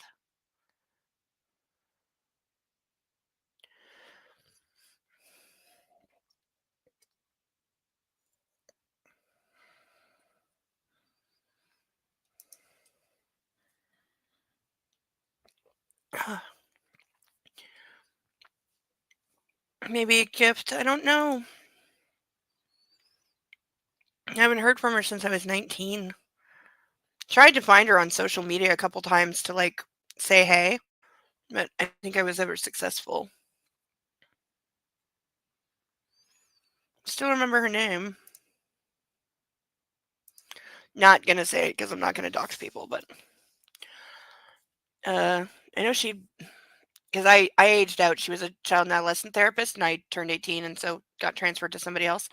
Um, but I know she left that job not too long after. Not sure what she did after that. I know she finished her book because she hadn't finished it when we parted ways. So I'm not sure how long afterwards it came out.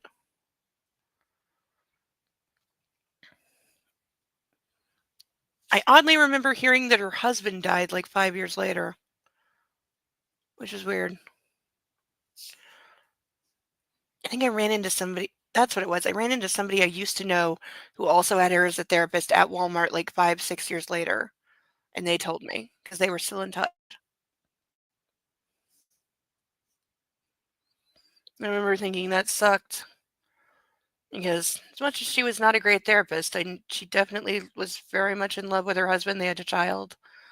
And, she had the happy wife, happy life kind of thing going on. So I remember thinking that really sucks because her husband couldn't have been more than like 45. Cancer, I heard.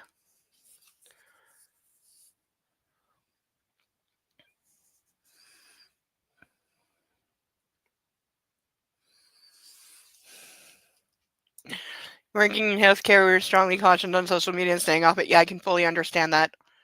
I can 100% understand that. Yeah. Because the connections people can make and the things that can be figured out, it's a lot. Like, I remember getting told off by one of my cousins for being paranoid because the 10-year-old cousin, not the one I was speaking to, the one I was speaking to was, what is there, like 11 years between them, I think? So she was probably like 19. No, not quite 11 years, but significant age gap. Wait, how old is compared to? Yeah, because there was quite the gap between second and third child in the family. So I think the oldest was probably 10 years older. And yeah, the youngest was 9 or 10 and just getting online. They had just gotten a computer in their house and he had a cell phone, which at the time, giving a 10-year-old a cell phone was like, what are you doing? But I found him on, I can't remember. Did I find him? No, he texted me because he was playing with his phone and I was one of the few people he had the number to because I'm family. And he texted me a photo that he took through the window of the front door looking out onto the street just as like a hey, look what I can do kind of thing. And I called the older cousin and was like, hey, is anybody monitoring him online? Because he just posted this picture to me and he posted it to Facebook and you can see the street sign at the corner of the cul-de-sac that you live in. And from where this photo is taken and the distance of the sign and the house across the street that you can see and the cars you can see, you could easily figure out which house is his. And I got absolutely ridiculed and called paranoid for saying he shouldn't be posting photos that can be used to track his location. And just everyone was always telling me, oh, you're paranoid. You're paranoid. Like, that doesn't really happen in real life. And I'm like, where the fuck do you live? Like, are you fucking kidding me? He's 10 years old and he's posting identifiable location, identifiable photos online. Like, I swear I'm the only one in my family ever born with any common God sense. Like, I remember being in my 20s and visiting same house, my aunt, and even though they did live in small town nowhere, very small town, very, very small town, like you had to go to the next town over to watch a movie or go to the mall, literally. She would leave the door unlocked at night, and I locked it going to bed one night. It was like midnight, we're all going to bed, and I saw it was unlocked and just flipped the lock out of habit. She glared at me in a very evil way and deliberately unlocked the door. Who the fuck does that? And this would have been in like 2010. Like, it was well within a time where everyone should be locking their door. And like I know because my mom and like all the siblings always said like because they grew up in the 50s and the 60s, and they're like nobody ever locked their door, and I'm like yeah because you lived in like rural nowhere, you lived in Scarborough when it wasn't yet a city, it didn't even have roads yet because it was just being built as a suburb for all the people working in Toronto, which when my grandfather was there he worked in Toronto. Um, and so the family houses were in Scarborough, and he had 5 kids, so they needed a sizable house, and they were very affordable back then. The company he worked for, like, helped him. I don't know how exactly, but they did something to help, like, get the mortgage or something or some kind of deal. He worked in insurance, so that's probably a thing. But yeah, my mom told me, like, when they went to school the first day, the school was actually still being built, and so it didn't have any doors or windows yet, even though classes were starting. And she was mad, and their mom got mad because they all got brand new, those shiny black shoes that are known as Mary Janes for school, but there was no grass and it was all mud. And so they had to walk through the mud and it got all over their brand new shiny black shoes and their white stockings. And when they came home, oh yeah, mama was mad. Very, very mad. Not at them, but at like conditions. So yeah, it was very much a still being built area when they moved in, but like I understand back then why people didn't lock their doors, but it's not the 50s. I used to send vacation pictures to my mother-in-law who would then immediately post on social media. We told her to take it down and also stop sending her pics. Yeah. Yeah, people don't get it. They don't get it. It's so dangerous. And you have no idea what people can put together. It really doesn't take that much. But oh yeah, if anybody else, like if I had children, like I don't, I'm never going to, but if I ever had kids and I sent somebody else, even family, a photo of my child and they posted it on social media without my permission, oh, the unholy hell.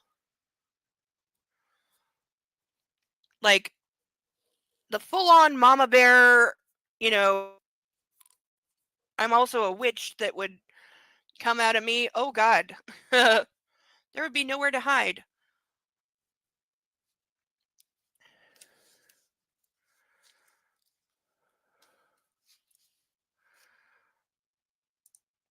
So then she starts taking all the pics and posting them. Just no.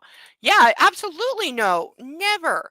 I have never, ever, ever shared pictures of anyone else's children, even with anyone else privately. Like my friend in the UK sends me pictures of his grandkids occasionally. I've never shown them to anybody because it's not my place to do so. And I don't know if I show them to somebody else if they're going to post them somewhere. I'm not going to do that. My friend showed me those in private conversation. They're not mine to distribute to anybody.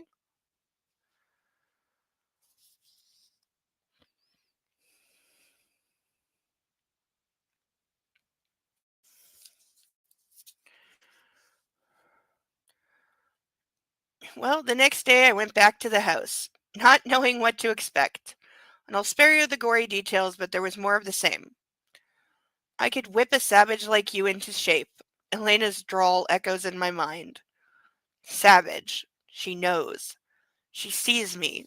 The bad seed. Oh dear God. And that's how our relationship started. Shaking off the memory, I turned to face Anna once more. And you know something, Anna? My world came into focus. Sharp and clear.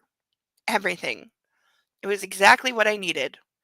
She was a breath of fresh air, making the decisions, taking all that shit away from me, letting me breathe. And even when it was over, my world stayed in focus because of her. It stayed that way until I met you. Suddenly, a flood of emotions welled inside me, almost engulfing me. Anna, my love. Reaching up, I smooth a stray tendril of her hair behind her ear. Because I want to. No need to touch her. You turned my world on its head. Suddenly, I see her pale, sad face, leaving me as the elevator doors close. My world was ordered, calm, and controlled. Then you came into my life with your smart mouth, your innocence, your beauty, and your quiet temerity, and everything before you was just dull, empty, mediocre. It was nothing. Anna sucks in a breath. I fell in love, I whisper, and strum my knuckles across her cheek. So did I, she responds, and I feel her breath on my face. I know. You do? Yes. You're still here with me, listening to this sorry, disturbing story. You saved me. This is in his head. Again, he says the things in his head that he needs to say out loud. Her face breaks into a shy smile. Finally, she murmurs, and it's put everything into perspective for me. When I was younger, Elena was the center of my world. There was nothing I wouldn't do for her. And she did a lot for me. She stopped my drinking, made me work hard in school. She gave me a coping mechanism I hadn't had before. Yes, being sexually abused is a coping mechanism. Let's go with that. Ugh. I want to burn the whole book right now. Can I please? I'm going to enjoy burning this one. Like, lock and load for a long burn video. Because I'm going to enjoy this one. I'm going to very sadistically enjoy this one. I've earned it.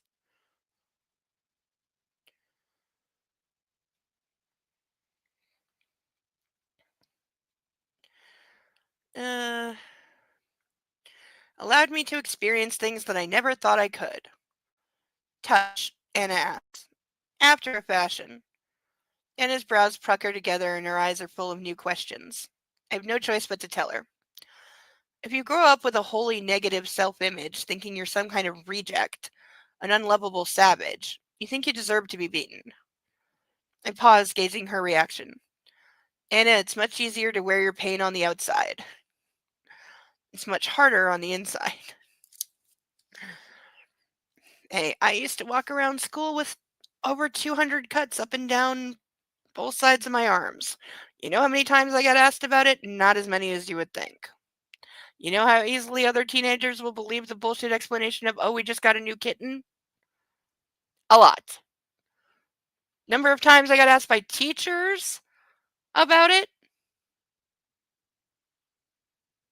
Maybe twice.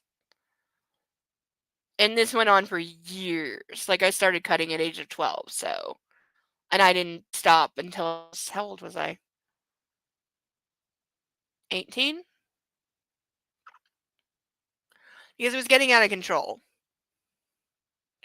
Because it had always been at first there was long gaps, like, between, long. It was an extreme thing. And it was rare. But, then my mom passed away and those times started getting shorter and shorter and shorter until one week I realized I was doing new cuts over ones that hadn't even healed yet. They were still scabs, and I was like, okay, you've officially hit the point of too far. Like, yeah, this is no longer a control thing. This is out of control now. So put the broken piece of glass down, and don't ask me why, but I used to break light bulbs and wash them and use the glass to cut. Don't ask me why that was a thing. I have no idea. I'm sure YouTube's gonna strike this so hard, but that was just what I used to do. Not that I didn't use other things sometimes, but that was the primary. No idea why. Though for years, and this is true, for years afterwards, like probably 10 years, not even kidding, I couldn't change a light bulb. Not myself, because I didn't trust myself, because I couldn't, because having a dead light bulb, because that's what I used to do, was too tempting. It was like having a baggie full of crack to a crack addict. And so I couldn't change my own light bulb. So I'd have to get somebody to come over and change the light bulb and throw out the dead one immediately because I couldn't do it.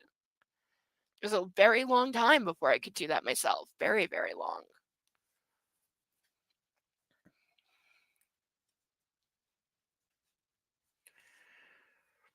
I don't know why that popped into my head just now. Oh, yeah, because he said the thing about wearing your paint on the outside. And, yeah, I very much did that. I never hid mine. Most people who do that do. I never hid mine, ever. Which, to this day, shocks me how many adults clearly saw and just didn't give a fuck. And didn't say anything. And again, I was really young when I started. Still have the scar from the first ever time. Still have it. It's on the back of my hand. I did it with a cross of all things. Wasn't even cutting because I didn't know what I was doing. I just rubbed it on the back of my hand until there was a hole. Didn't have any clue what I was doing, just felt like the right thing. Yeah, it was this little cross necklace.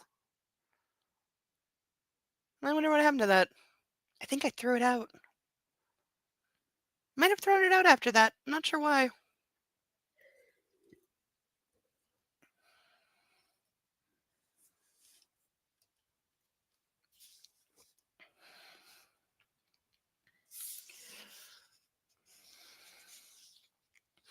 I don't dwell on that thought. She channeled my anger, mostly inward. I realize that now. Dr. Flynn's been on and on about this for some time. It was only recently that I saw our relationship for what it was. On my birthday. Hannah grimaces. For her, that side of our relationship was about sex and control, and a lonely woman finding some kind of comfort with her boy toy. But you like control, she says. Yes, I do. I always will, Anna. It's who I am. The points for knowing yourself. I surrendered to it for a brief while. Excuse me.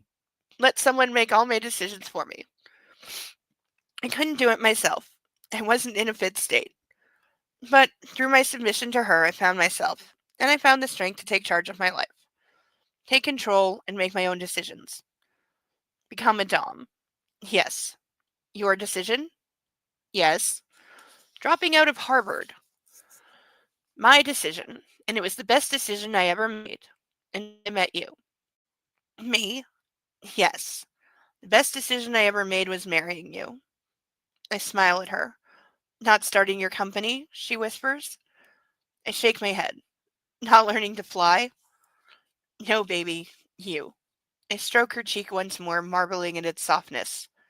She knew. She knew what? That I was head over heels in love with you. She encouraged me to go down to Georgia to see you, and I'm glad she did. She thought you'd freak out and leave, which you did. Anna blinks and the color drains from her cheeks. She thought I needed all the trappings of the lifestyle I enjoyed. The Dom.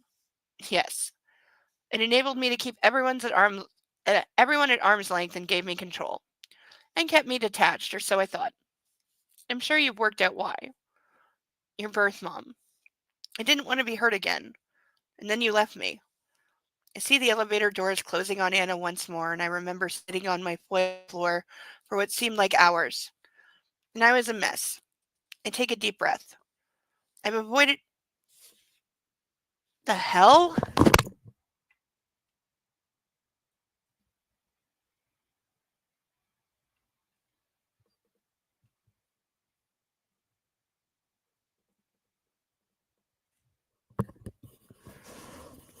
Okay, there was just a very loud scream somewhere near me. Like a disturbing kind of scream.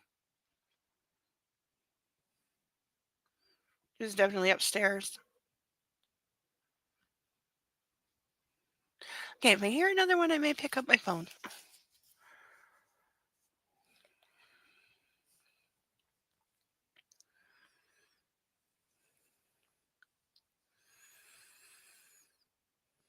I take a deep breath. I've avoided intimacy for so long. I don't know how to do this. You're doing fine. She sculpts my lips with her finger, and I press a kiss to her fingertip as we gaze at each other. And as ever, I'm drowning in her blue eyes. Do you miss it? She asks. Miss it. That lifestyle. Yes, I do. From her look, I'm not sure she believes me, but only insofar as I miss the control it brings. And frankly, your stupid stunt, I halt, that saved my sister. Throw something heavy at him. You mad, bad, beautiful woman. That's how I know. No, she frowns. Really know that you love me. You do? Yes. Hi, Sethel! I'm so glad to see you! I'm so glad that you're here. Thank you for joining. We only have like maybe 10 pages left. The fire suppression system probably became sentient and going after people. You tested me out, and I probably would start going after people too. Yes, yes. And this week they were doing annual, and this, I swear to God, this one said they were doing annual apartment inspections. By the way, the last time they did this was 5 years ago. Hopefully they fixed my goddamn shower, because they were supposed to fix it 5 years ago, and then when like 6 months went by and it wasn't fixed, and I was like, I called and I was like, you said you were like gonna fix all these, because they basically just made a master list of all the bathroom repairs, and we're just gonna have a plumber come for like 3 days and just do everything, like that. And it turned out that they had, and they were like, oh, somehow your name got left off the list, we'll resubmit. And then 5 years went by, so hopefully they fix my fucking shower now, because that would be nice. But yeah, it might be the fire suppression system, which, by the way, it is the one at the end of the hall, and I still hear it going off from time to time. Not as much, but it still goes off occasionally. So I really don't know what the people in that apartment are doing. I really don't want to know. There are apparently, I really thought it was unoccupied, but there's apparently just 4 unrelated men living there. Which, you do you in whatever fashion, and I don't need to know, but I am sus of what they're doing that is very regularly setting off the fire alarm. And whatever they're doing, that's why they disconnected it for a week, and it was beeping constantly. They disconnected it because it kept going off because of whatever they're doing. But I don't know. I don't know, and I don't want to know. I'm genuinely hoping they won't be here that long. But welcome, Seth and your dragons. Please pet the dragons for me. If they have horns, make sure they're nicely waxed and shiny.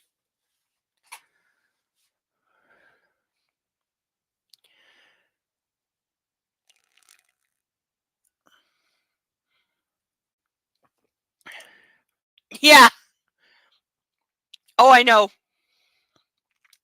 No, that's why Sarah Bell, yeah, their fire alarm was beeping like dead battery disconnect beep for over a week. That's why I had to call the fire department.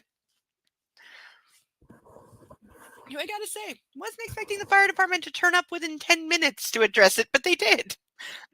3 of them. My guess is they really, really, really had nothing to do that night. Also, the firehouse is literally like a block away. Literally, it's 1 block up on the corner, so they didn't exactly have far to go.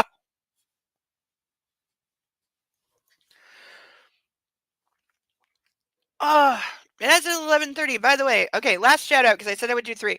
Last chance to make me chug because the cutoff is usually 11:30. I'll extend it to 11:40 tonight. Handcuffs are off the table because there isn't enough time.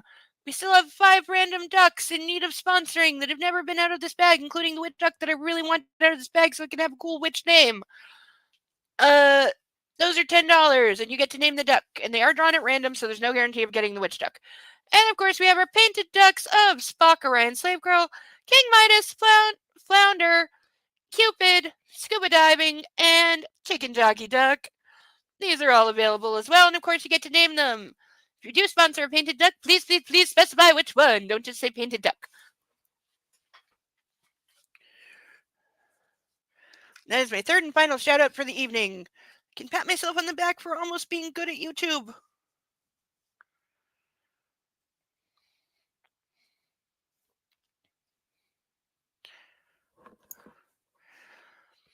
The idea of sleeping snuggled up on a dragon would be very nice. I believe in tame dragons.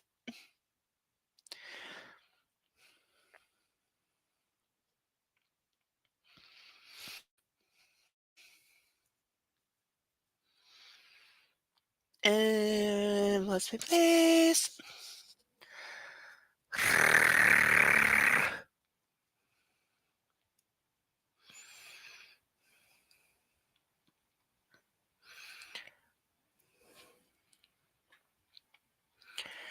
And really know that you love me. You do? Yes, because you risk so much. For me, for my family. Her frown deepens and I can't resist. Reaching over, I skim over her brow with my fingertip. Excuse me. You have a V here when you frown. It's very soft to kiss. What? Her expression lightens. I can behave so badly and yet you're still here, I murmur. Why are you surprised I'm still here? I told you I wasn't going to leave you. Because of the way I behaved when you told me you were pregnant. Yeah, fair play. Fair play, because definitely should have left. Of its own accord, my finger traces her brow and down her cheek. You were right. I am an adolescent. Mm-hmm. She purses her lips, contrite. Christian, I said some awful things. No, she really didn't. Okay, I'm sorry, but she did not say anything that was anywhere close to what he said. And, like, she is completely justified because he was very much not. He was such a jerk. Finally, they are truly talking it out. Yeah, let's see how long this lasts. They might actually resolve an issue for the first time in like 1,500 pages. Well, close to 3,000 if you count both series. But they might actually finish a conversation. They might resolve something without just, breaking off the argument to fuck. That might happen. Oh my god. We're all insane. We're so insane. Oh my god! Cithdale, you are insane. Is that a typo? Like, seriously, if that's a typo, tell me now. And I'll fix it. But holy hell! Thank you so much. You are the most generous person on planet Earth. And I genuinely mean that. You and your dragons. Holy hell. Dealer's choice. Oh god. Okay. I need to think. You know what? I need to think. It's not a typo. Okay, I'm taking your word for that. But holy hell, dude. Holy freaking hell. Holy freaking wow. Not gonna say amounts because I consider that like kind of doxing. But wow, I'm gonna definitely we're gonna split some things. I'm gonna carry some of that over to next week. But we're definitely we're gonna do definitely this. We're gonna draw one random duck. That you definitely have to name. And I am dealer's choice selecting King Midas Duck to join the stage. We're definitely doing that. So he needs a name. So King Midas Duck officially joining the stage and needs a name. I really am enjoying the painted ducks, by the way. Like, part of me wants to start painting them and putting them on Etsy, but I'm not sure that's like a good idea. Because I could replicate the painted ones. I know I could. Yes, we're having Midas Duck that will get a name at some point, and we're going to draw. I'm closing my eyes and holding. Okay, making sure it's not off screen. But eyes closed, head all the way back. I'm not looking. And there's only 5 in here, so I'm trying to grab one at random, and it's this one. What did I grab? Ah! I'm so happy! This was not on purpose, I swear. I grabbed the witch duck. It's the witch duck. The fates are with us tonight. All the witches and gods are with us tonight. Grab the witch duck. Now we need a really kick-ass witch name. All right. So Cecile, you got 2 ducks to name. If you don't want to, I will. But yeah, you got King Midas and you got witch duck to name. Ah! I'm so happy Witch Duck is on the stage. I'm so happy. Happy, happy.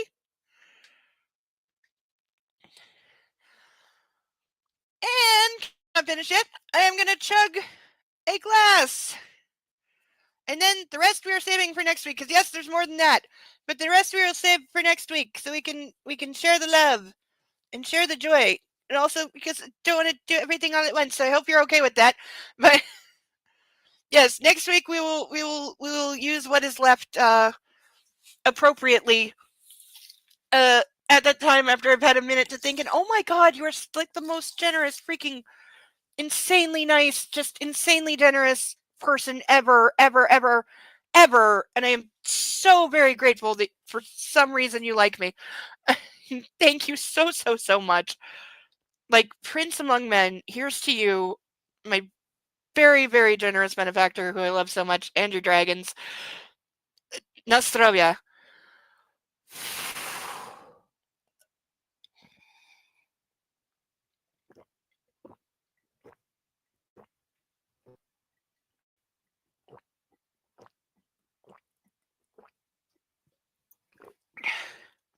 Didn't spill.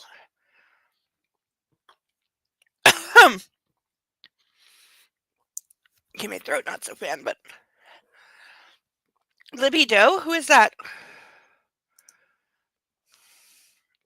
Oh, are you just making a bad pun? Puns take me a minute because I don't hear the sound of words, but sometimes I get there. That also sounds like a name from Twin Peaks or Stranger Things.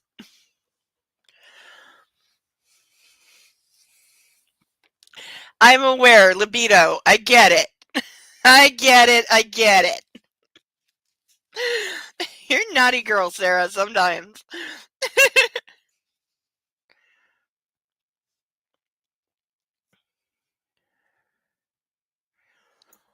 Woo!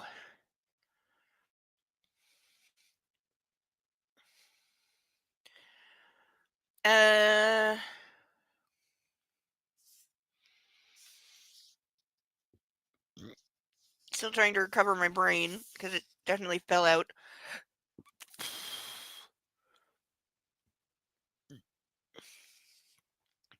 I place my fingers over her mouth. Hush. I deserve to hear them. Besides, this is my bedtime story. I roll onto my back again.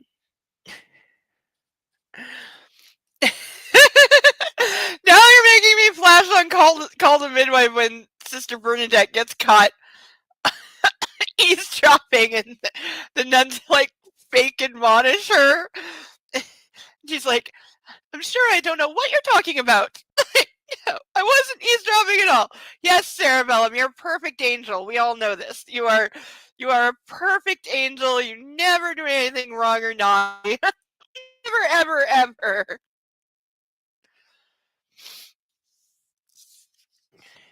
But oh my god, like I'm gonna be saying thank you for like a month. So if I later flood your DM with like gifts saying thank you, expect it. But I can't wait to see what we name our dogs. They're gonna be so great. We need a great witch name. We really need a great witch name. I'm not sure what to name King Midas. I don't even remember in mythology what King Midas's actual name was. I really don't remember. I used to know that story. And now I don't remember. I used to be so big into mythology and that, like, for years. Oh, way too much. Oh, there's a book I have to send you a picture of, Sethel. I know exactly where it is. I still have to send you a picture of this book, because if you don't have it, you'll definitely want it, because it's awesome.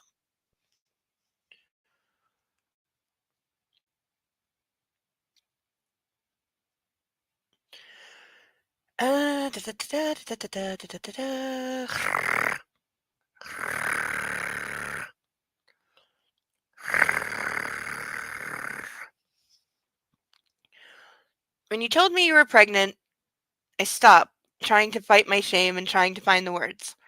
I thought it would just be you and me for a while. I'd considered children, but only in the abstract. I had this vague idea we'd have a child sometime in the future. You're still so young. She is not that much younger than you. And like 22 is a perfectly reasonable age to be having your first child.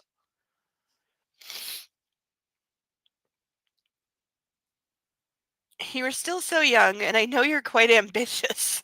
Despite the fact that he doesn't want her to work ever and has made multiple attempts to stop her from working, and her being pregnant and taking mat leave is definitely going to be used by to do that. 100%. Well, you pulled the rug out from under me. Christ, was that unexpected. Never in a million years, when I asked you what was wrong, did I expect you to be pregnant. Because I think sex has no consequences, because I'm an immature person. I sighed, disgusted at myself. I was so mad. Mad at you, mad at myself, mad at everyone. And it took me back. That feeling of nothing being in my control. I had to get out. I went to see Flynn, but he was at some school parents' evening. I glance at her as I arch a brow, hoping that she sees the funny side of that.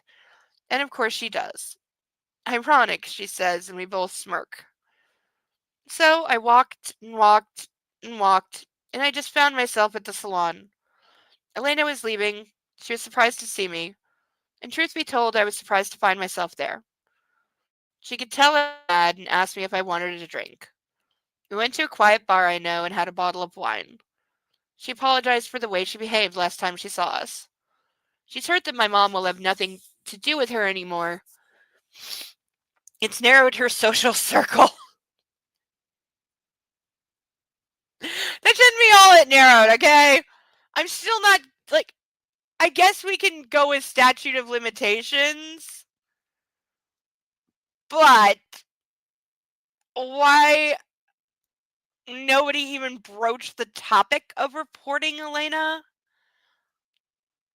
Because I don't know exactly what the laws are in Washington State, which is where they are. So I don't know if there's a statute of limitations on, like, childhood sexual abuse. And I'm sure anything after he turned 18 wouldn't count because he would be considered a consenting adult. You know, and he said he left her when he, like, shortly after he dropped out of college, so when he was, like, 23, 24. You know, so I don't know if statute of limitations would actually be a factor there, because I don't know what the laws in Washington are, but, and I'm sure it's one of those things that's different in every state. Ugh. It's always something that confuses the shit out of me about American laws, that different states, even neighboring states, can have so drastically different laws about the same thing. It's just weird. Like, not that there's not differences in provincial laws here, there certainly are, but not anywhere near to such a degree. You know, and not on so many things. A lot more things that are, like, handled by the states individually would fall under federal law here, so it's just really weird sometimes. But she understands. We talked about the business, which is doing fine in spite of the recession. I mentioned that you wanted kids. I thought you let her know I was pregnant. No, I didn't. Why didn't you tell me that? I shrug. I never got the chance. You were too angry. Yes, you did. I couldn't find you the next morning, Anna. And when I did, you were so mad at me. I was. You deserved the mad. You deserved the mad and then some. Anyway, at some point in the evening, about halfway through the second bottle, she leaned over to touch me and I froze. I threw my arm over my eyes. I'm mortified. Spit it out, Gray. She saw that I recoiled from her. It shocked both of us. She tugs at my arm. So I turn and gaze at her. I'm sorry, baby. What? Anna asks. I swallow, trying to fight the awkwardness. She made a pass at me. Anna's face transforms. She's appalled. And mad. Again. Fuck. It was a moment. Suspended in time. Now I'm picturing Laura Croft. Is it the first or it's the first one? Yes? No? Is it the first one? Yes, the first one. Yeah, when she throws the clock into the time storm and then picks the piece out. By the way, they nearly killed and drowned both her and the actor playing her would-be lover. Why do I forget his name? Because I definitely know who the fuck that is. It was, he became fucking James Bond. Daniel Craig. It was Daniel Craig. But yeah, the end scene with the solar system planet machine, they really built that machine, which is fucking awesome. By the way, that is fucking awesome. Not so awesome as they actually really did blow it up. And the scene of her, Angelina Jolie, when she runs around it as it's blowing up, real. 100% real, done in real time. We only get one take because we blew it up for real. And she was about 3 seconds ahead of the explosions. But the scene where Daniel Craig gets like drowned and she almost gets crushed a couple times, all real. All very real, and one of those moments where I'm like, what the fuck are you doing, Hollywood? And what fourth world country were you filming in that let you fucking do this? He's married to Rachel Weisz? From The Mummy? That's his wife? Really? I'm so curious if she's going to be returning for the new Mummy movie they're making. And yes, they're making a new Mummy movie because Brendan Fraser's all of a sudden popular and hot again. So they're making a new Mummy movie, and I'm curious if Rachel Weisz will return and reprise her role as Evie, because she didn't return for the third Mummy movie, Tomb of the Dragon Emperor. And yes, I'm calling it the third because Scorpion King, which is technically the third Mummy. No, Tomb of the Dragon Emperor is the fourth. Because yes, I do count Scorpion King as the third Mummy movie. Yes, I know that the Scorpion King got spun off into its own franchise. But I also point out there were 7 years in between before they did that. So I'm sorry. It goes first Mummy movie, second Mummy movie, Scorpion King, Tomb of the Dragon Emperor, and then 7 years later, when The Rock was already popular in other movies, and they went, oh wait, don't we have him on a contract where we can call him up for sequels for this thing we made forever ago that was his first starring role, and we put him in horrifically bad, still laughed at as being one of the worst ever CGI on the internet, still laughs about it to this day because it was so horribly bad even back then. Like, you can say Scorpion King is its own franchise, which it is, but it didn't become its own franchise for 7 years later, so I count Scorpion King as the third Mummy movie, because that's what it was. That is what it was for most of the time until they went, oh, he's popular now, and we have a contractual thing that says we can force him to make, like, what did they make, like 4 or 5 Scorpion King movies in, like, 3 years? It was really bad. It was egregious. But I'm glad that they're making a new Mummy movie. I'm curious to see what they're going to do with it. I hope it lives up to the fun that the first two and Dragon Emperor were. I actually like Dragon Emperor. It's a little weird. You know, it gets a little slow in parts and it's sappy, but I like it. I genuinely like it. You know, so I'm curious if Rachel Weisz will play Evie or the actress they had in Tomb of the Dragon Emperor, because Rachel Weisz famously did not return. The official reason is like scheduling conflict or something, but that, you know, whenever they say that, that's never the official reason. It means she saw the script and passed. But I'm curious if she will reprise, because that would be nice. I also genuinely hope they have a decent script. Please.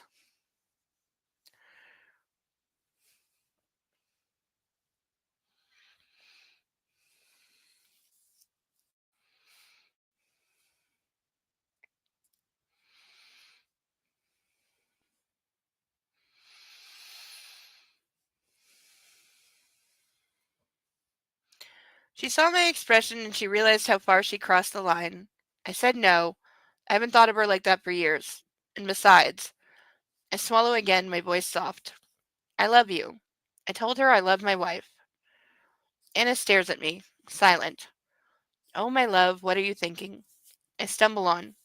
She backed right off, apologized again, made it seem like a joke.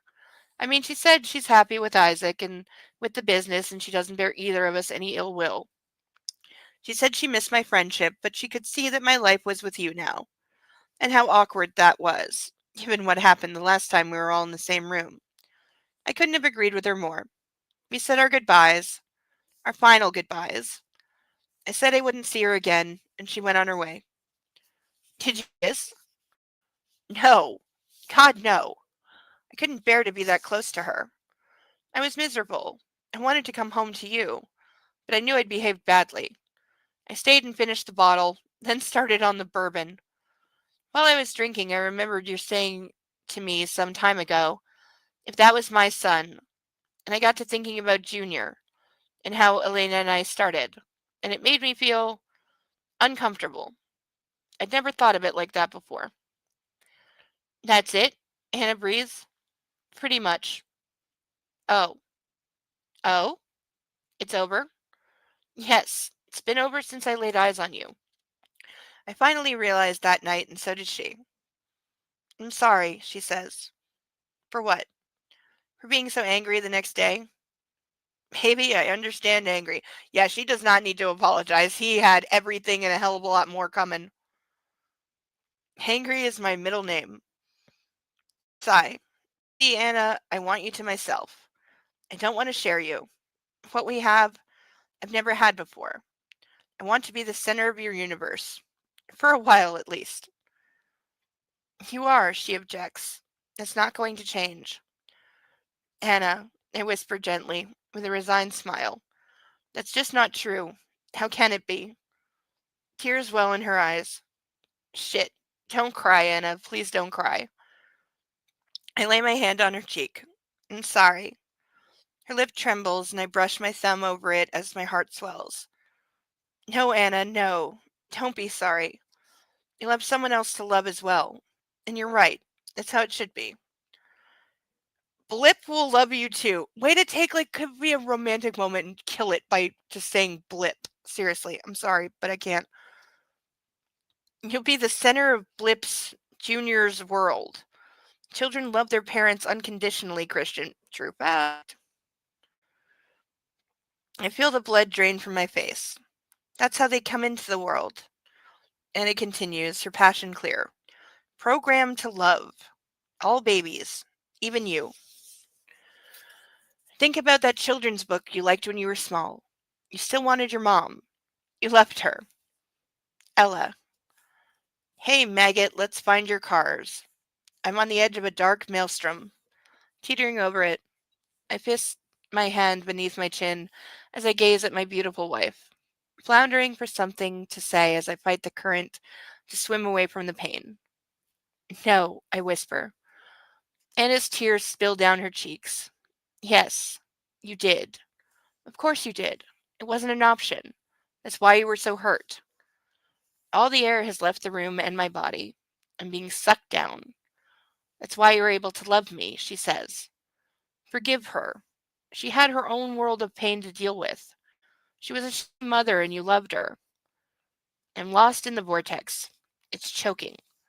Hey, maggot, shall we bake a cake? Mommy smiles and ruffles my hair. Here you go. Mommy gives me a brush. She smiles down at me. Mommy is pretty. She has long hair. She's singing, happy. There you go, Gray. There were happy times. I used to brush her hair. She was pretty. One look at you and no one would doubt that. She was a shitty mother. Anna nods and her tearful eyes brimming with compassion. I close my eyes and confess, I'm scared I'll be a shitty father.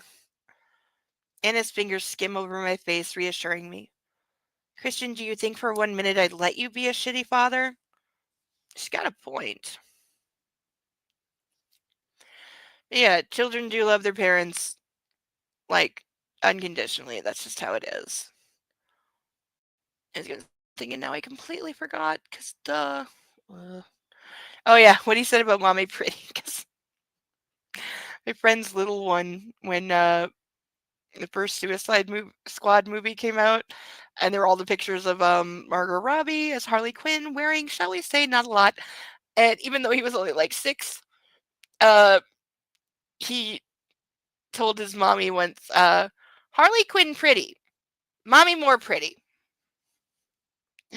But he decided he wanted to play fairy princess dress up and put makeup on mommy, and so he made mommy look like Harley Quinn using black and orange, where he did one half of her face with black makeup and the other half in orange makeup, done with all the skill you think a 6-year-old would have. But when she asked him like why did you do that, and he's like, because Harley Quinn pretty, mommy more pretty, make mommy Harley Quinn, yeah. This made perfect sense in his tiny little head. Is mommy pretty? He also, once they were walking down the street, she realized he had his mad face on, and they were just like walking to the store or whatever, and she was like, "What are you mad about?" Because like nothing had happened, so she's like, "Why are you mad?" And he told her when they were waiting at the corner to cross the street, there was a guy behind them, and he noticed the guy was looking at mommy's butt, and he didn't like it, and he got mad.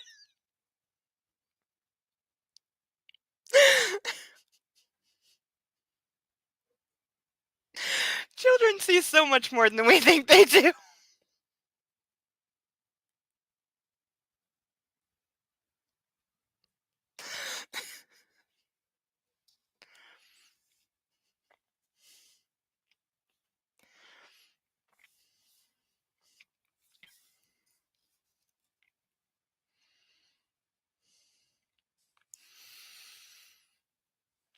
I opened my eyes and stared at her.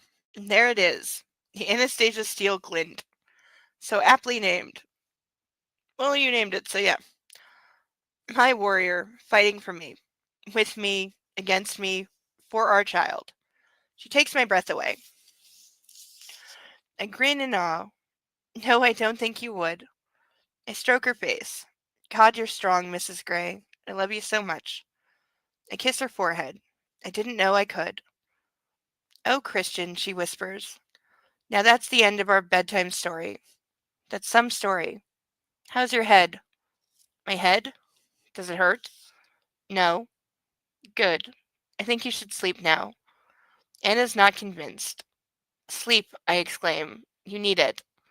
I have one question, Anna says. Oh, what? Why have you suddenly become all forthcoming, for want of a better word? You're telling me all this when getting information out of you is normally a pretty harrowing and experience. Not wrong. It is. You know it is. Why am I being forthcoming? I can't say. Seeing you practically dead on the cold concrete, maybe. I flinched, remembering Anna on the ground outside that derelict warehouse where Hyde was holding my sister.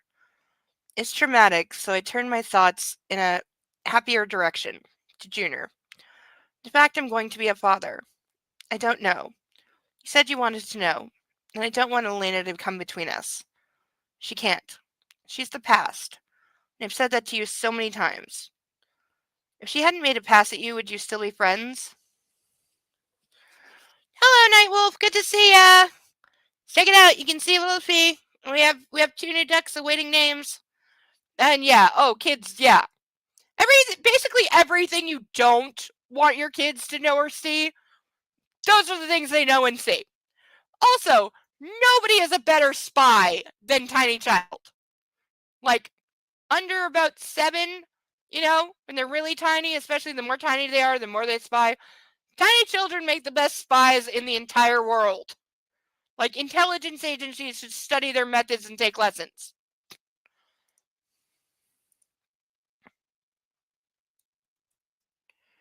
Because, yeah, you want to know what's going on in a house? Ask Tiny Child, because they will tell you all the everything.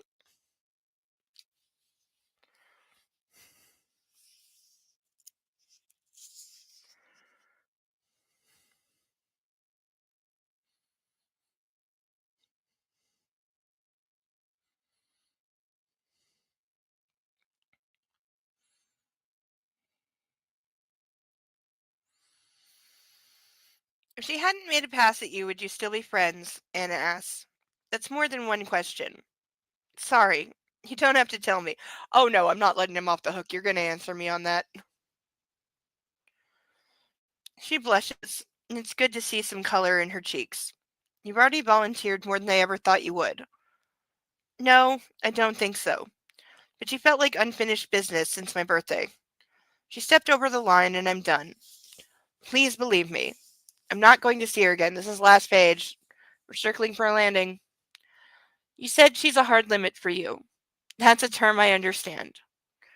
Anna smiles. Good night, Christian. Thank you for the enlightening bedtime story.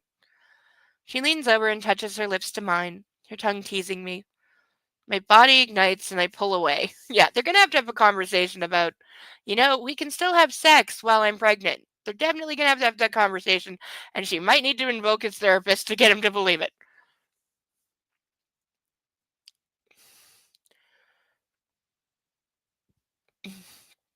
Don't. I'm desperate to make love to you, I whisper through my desire. Then do. No.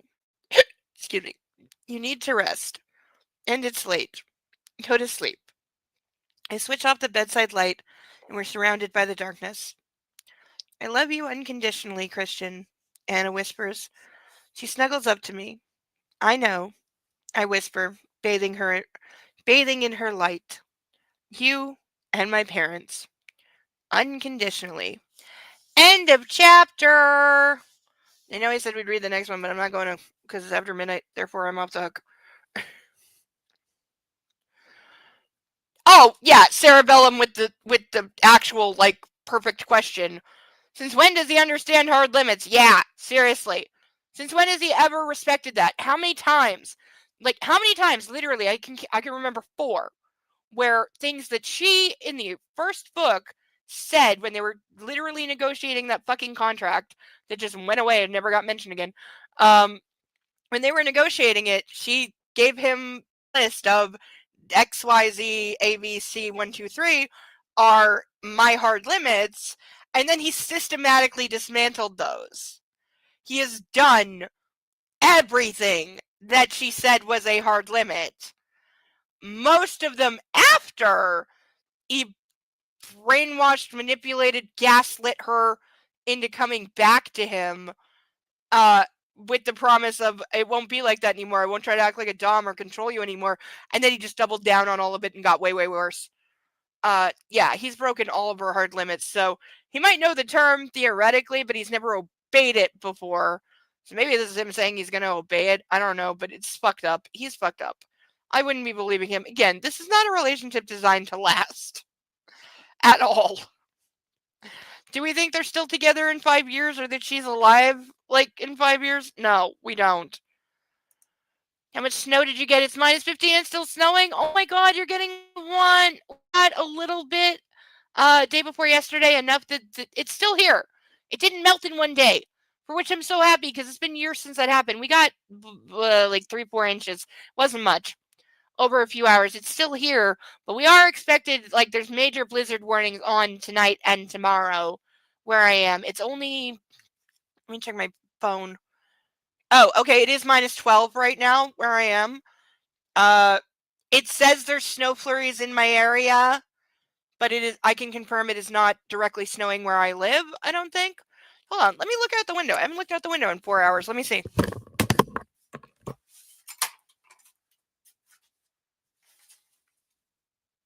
God damn it. Nope.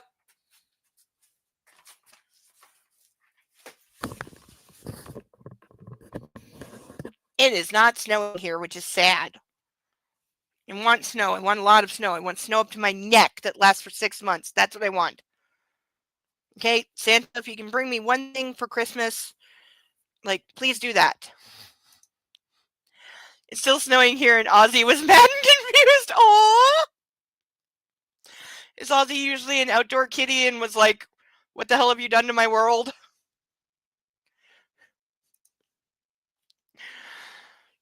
Yeah, because I've seen some kitties, like, contending with snow by usually doing, like, cold, wet. Want to go for a walk. No, cold, wet. But want to go for a walk. No, cold, wet.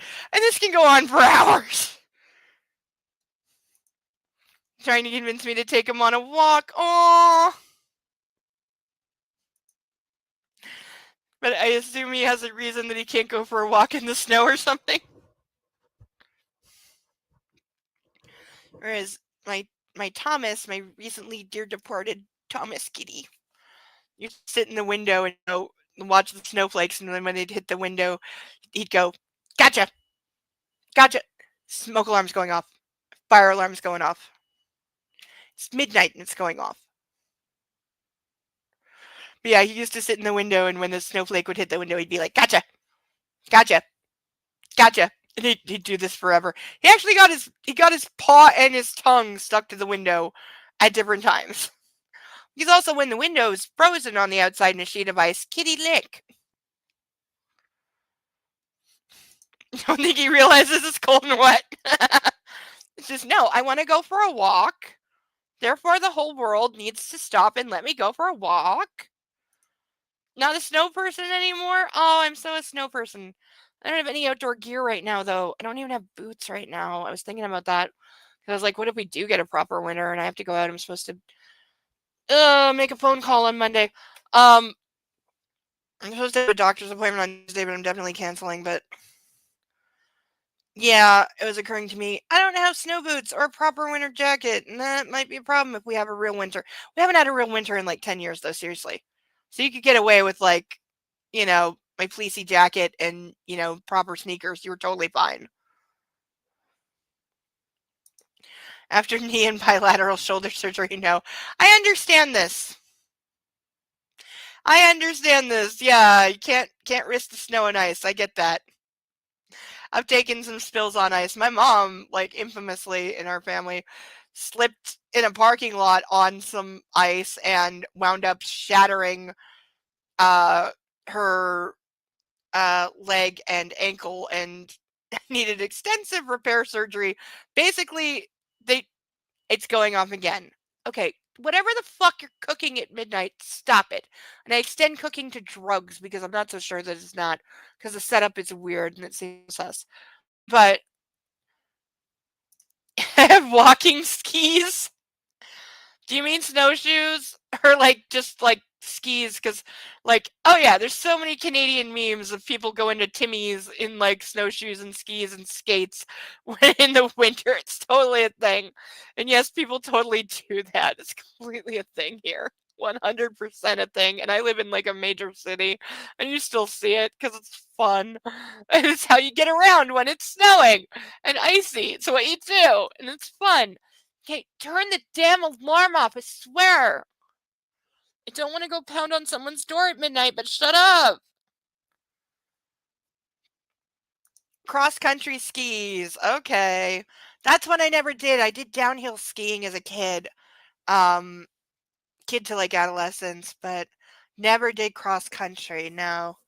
Tried snowboarding once. I just didn't have it was not for me. But downhill skiing I have some experience with. But yeah, I'm loving the snow outside and that it stayed around for a few days. It makes me so happy. But we are at the end of our time because we finished our chapter, which is wonderful. I'm glad we did. I'm glad for everyone being here. Thank you, Sarah Bellum. Thank you for Snickety. Thank you, Seth L. Thank you, Nightwolf. Thank you, Link, that I know is watching but didn't comment. Thank you, everyone, for being here. Thank you from all of our ducks. We have 2 new ducks to name. Next week they will have names. I will make sure of it because I will DM Seth Hill and ask what he wants to name them or if he wants me to name them. And we'll see what they get named. And then we're going to have more ducks next week because I didn't do all of what Seth Hill pledged. So I saved some for next week so we can add to the Pantheon next week. And that is fully what I intend to do. Yep. So next week we will also have additional ducks and additional names just to spread the love and draw things. And we're getting holiday time, so I get really sappy. I'm gonna make a costume out of like Christmas lights that I have somewhere in a box and make a crown out of them and somehow plug it in and hope that it works and doesn't catch my hair on fire. We should definitely do that. Do have snowshoes as well. That's probably wise. That's probably very wise.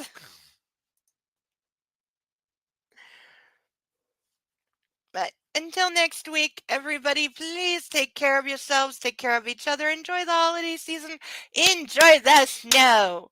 Even if it's not your favorite thing, even if your pets aren't so great.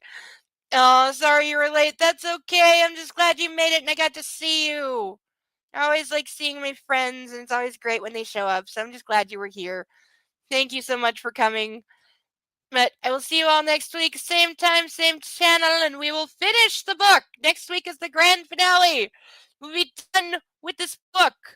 And then I will set it on fire and post a wonderful video of me setting it on fire. I'm feeling the need for some epic music, like some Ride of the Valkyries level music. Does anyone know if Ride of the Valkyries is out of copyright? I feel like it should be. I'm gonna Google if that's out of copyright, because if it is, I'm so using it. I'm so using it if it is. Oh, big hugs to everybody. Hugs, hugs, love, love, love. Love, love, hugs, hugs. And hugs and love to all the pets. Hugs, love, ear scritches, and belly rubs, and treats to all the fur babies of all of us. So please honor that. But until next week, I've been Insane Lane. You have all been awesome. Love yourself, love a fur baby, take care of each other, and get into the holiday spirit and start celebrating and having some good fun. I will see you all next week, and we will finish this series once and for all, and then move on to something inspired by it. I'm still not giving the title away, but some of you can probably work it out. I mean, what? I've been Insane Lane. This has been Bad Erotica Book Club. Glad to see you all. Thank you for your support. Especially thank you, everyone, for your support. Thank you so much. Love a fur baby. Love yourself. Bye bye.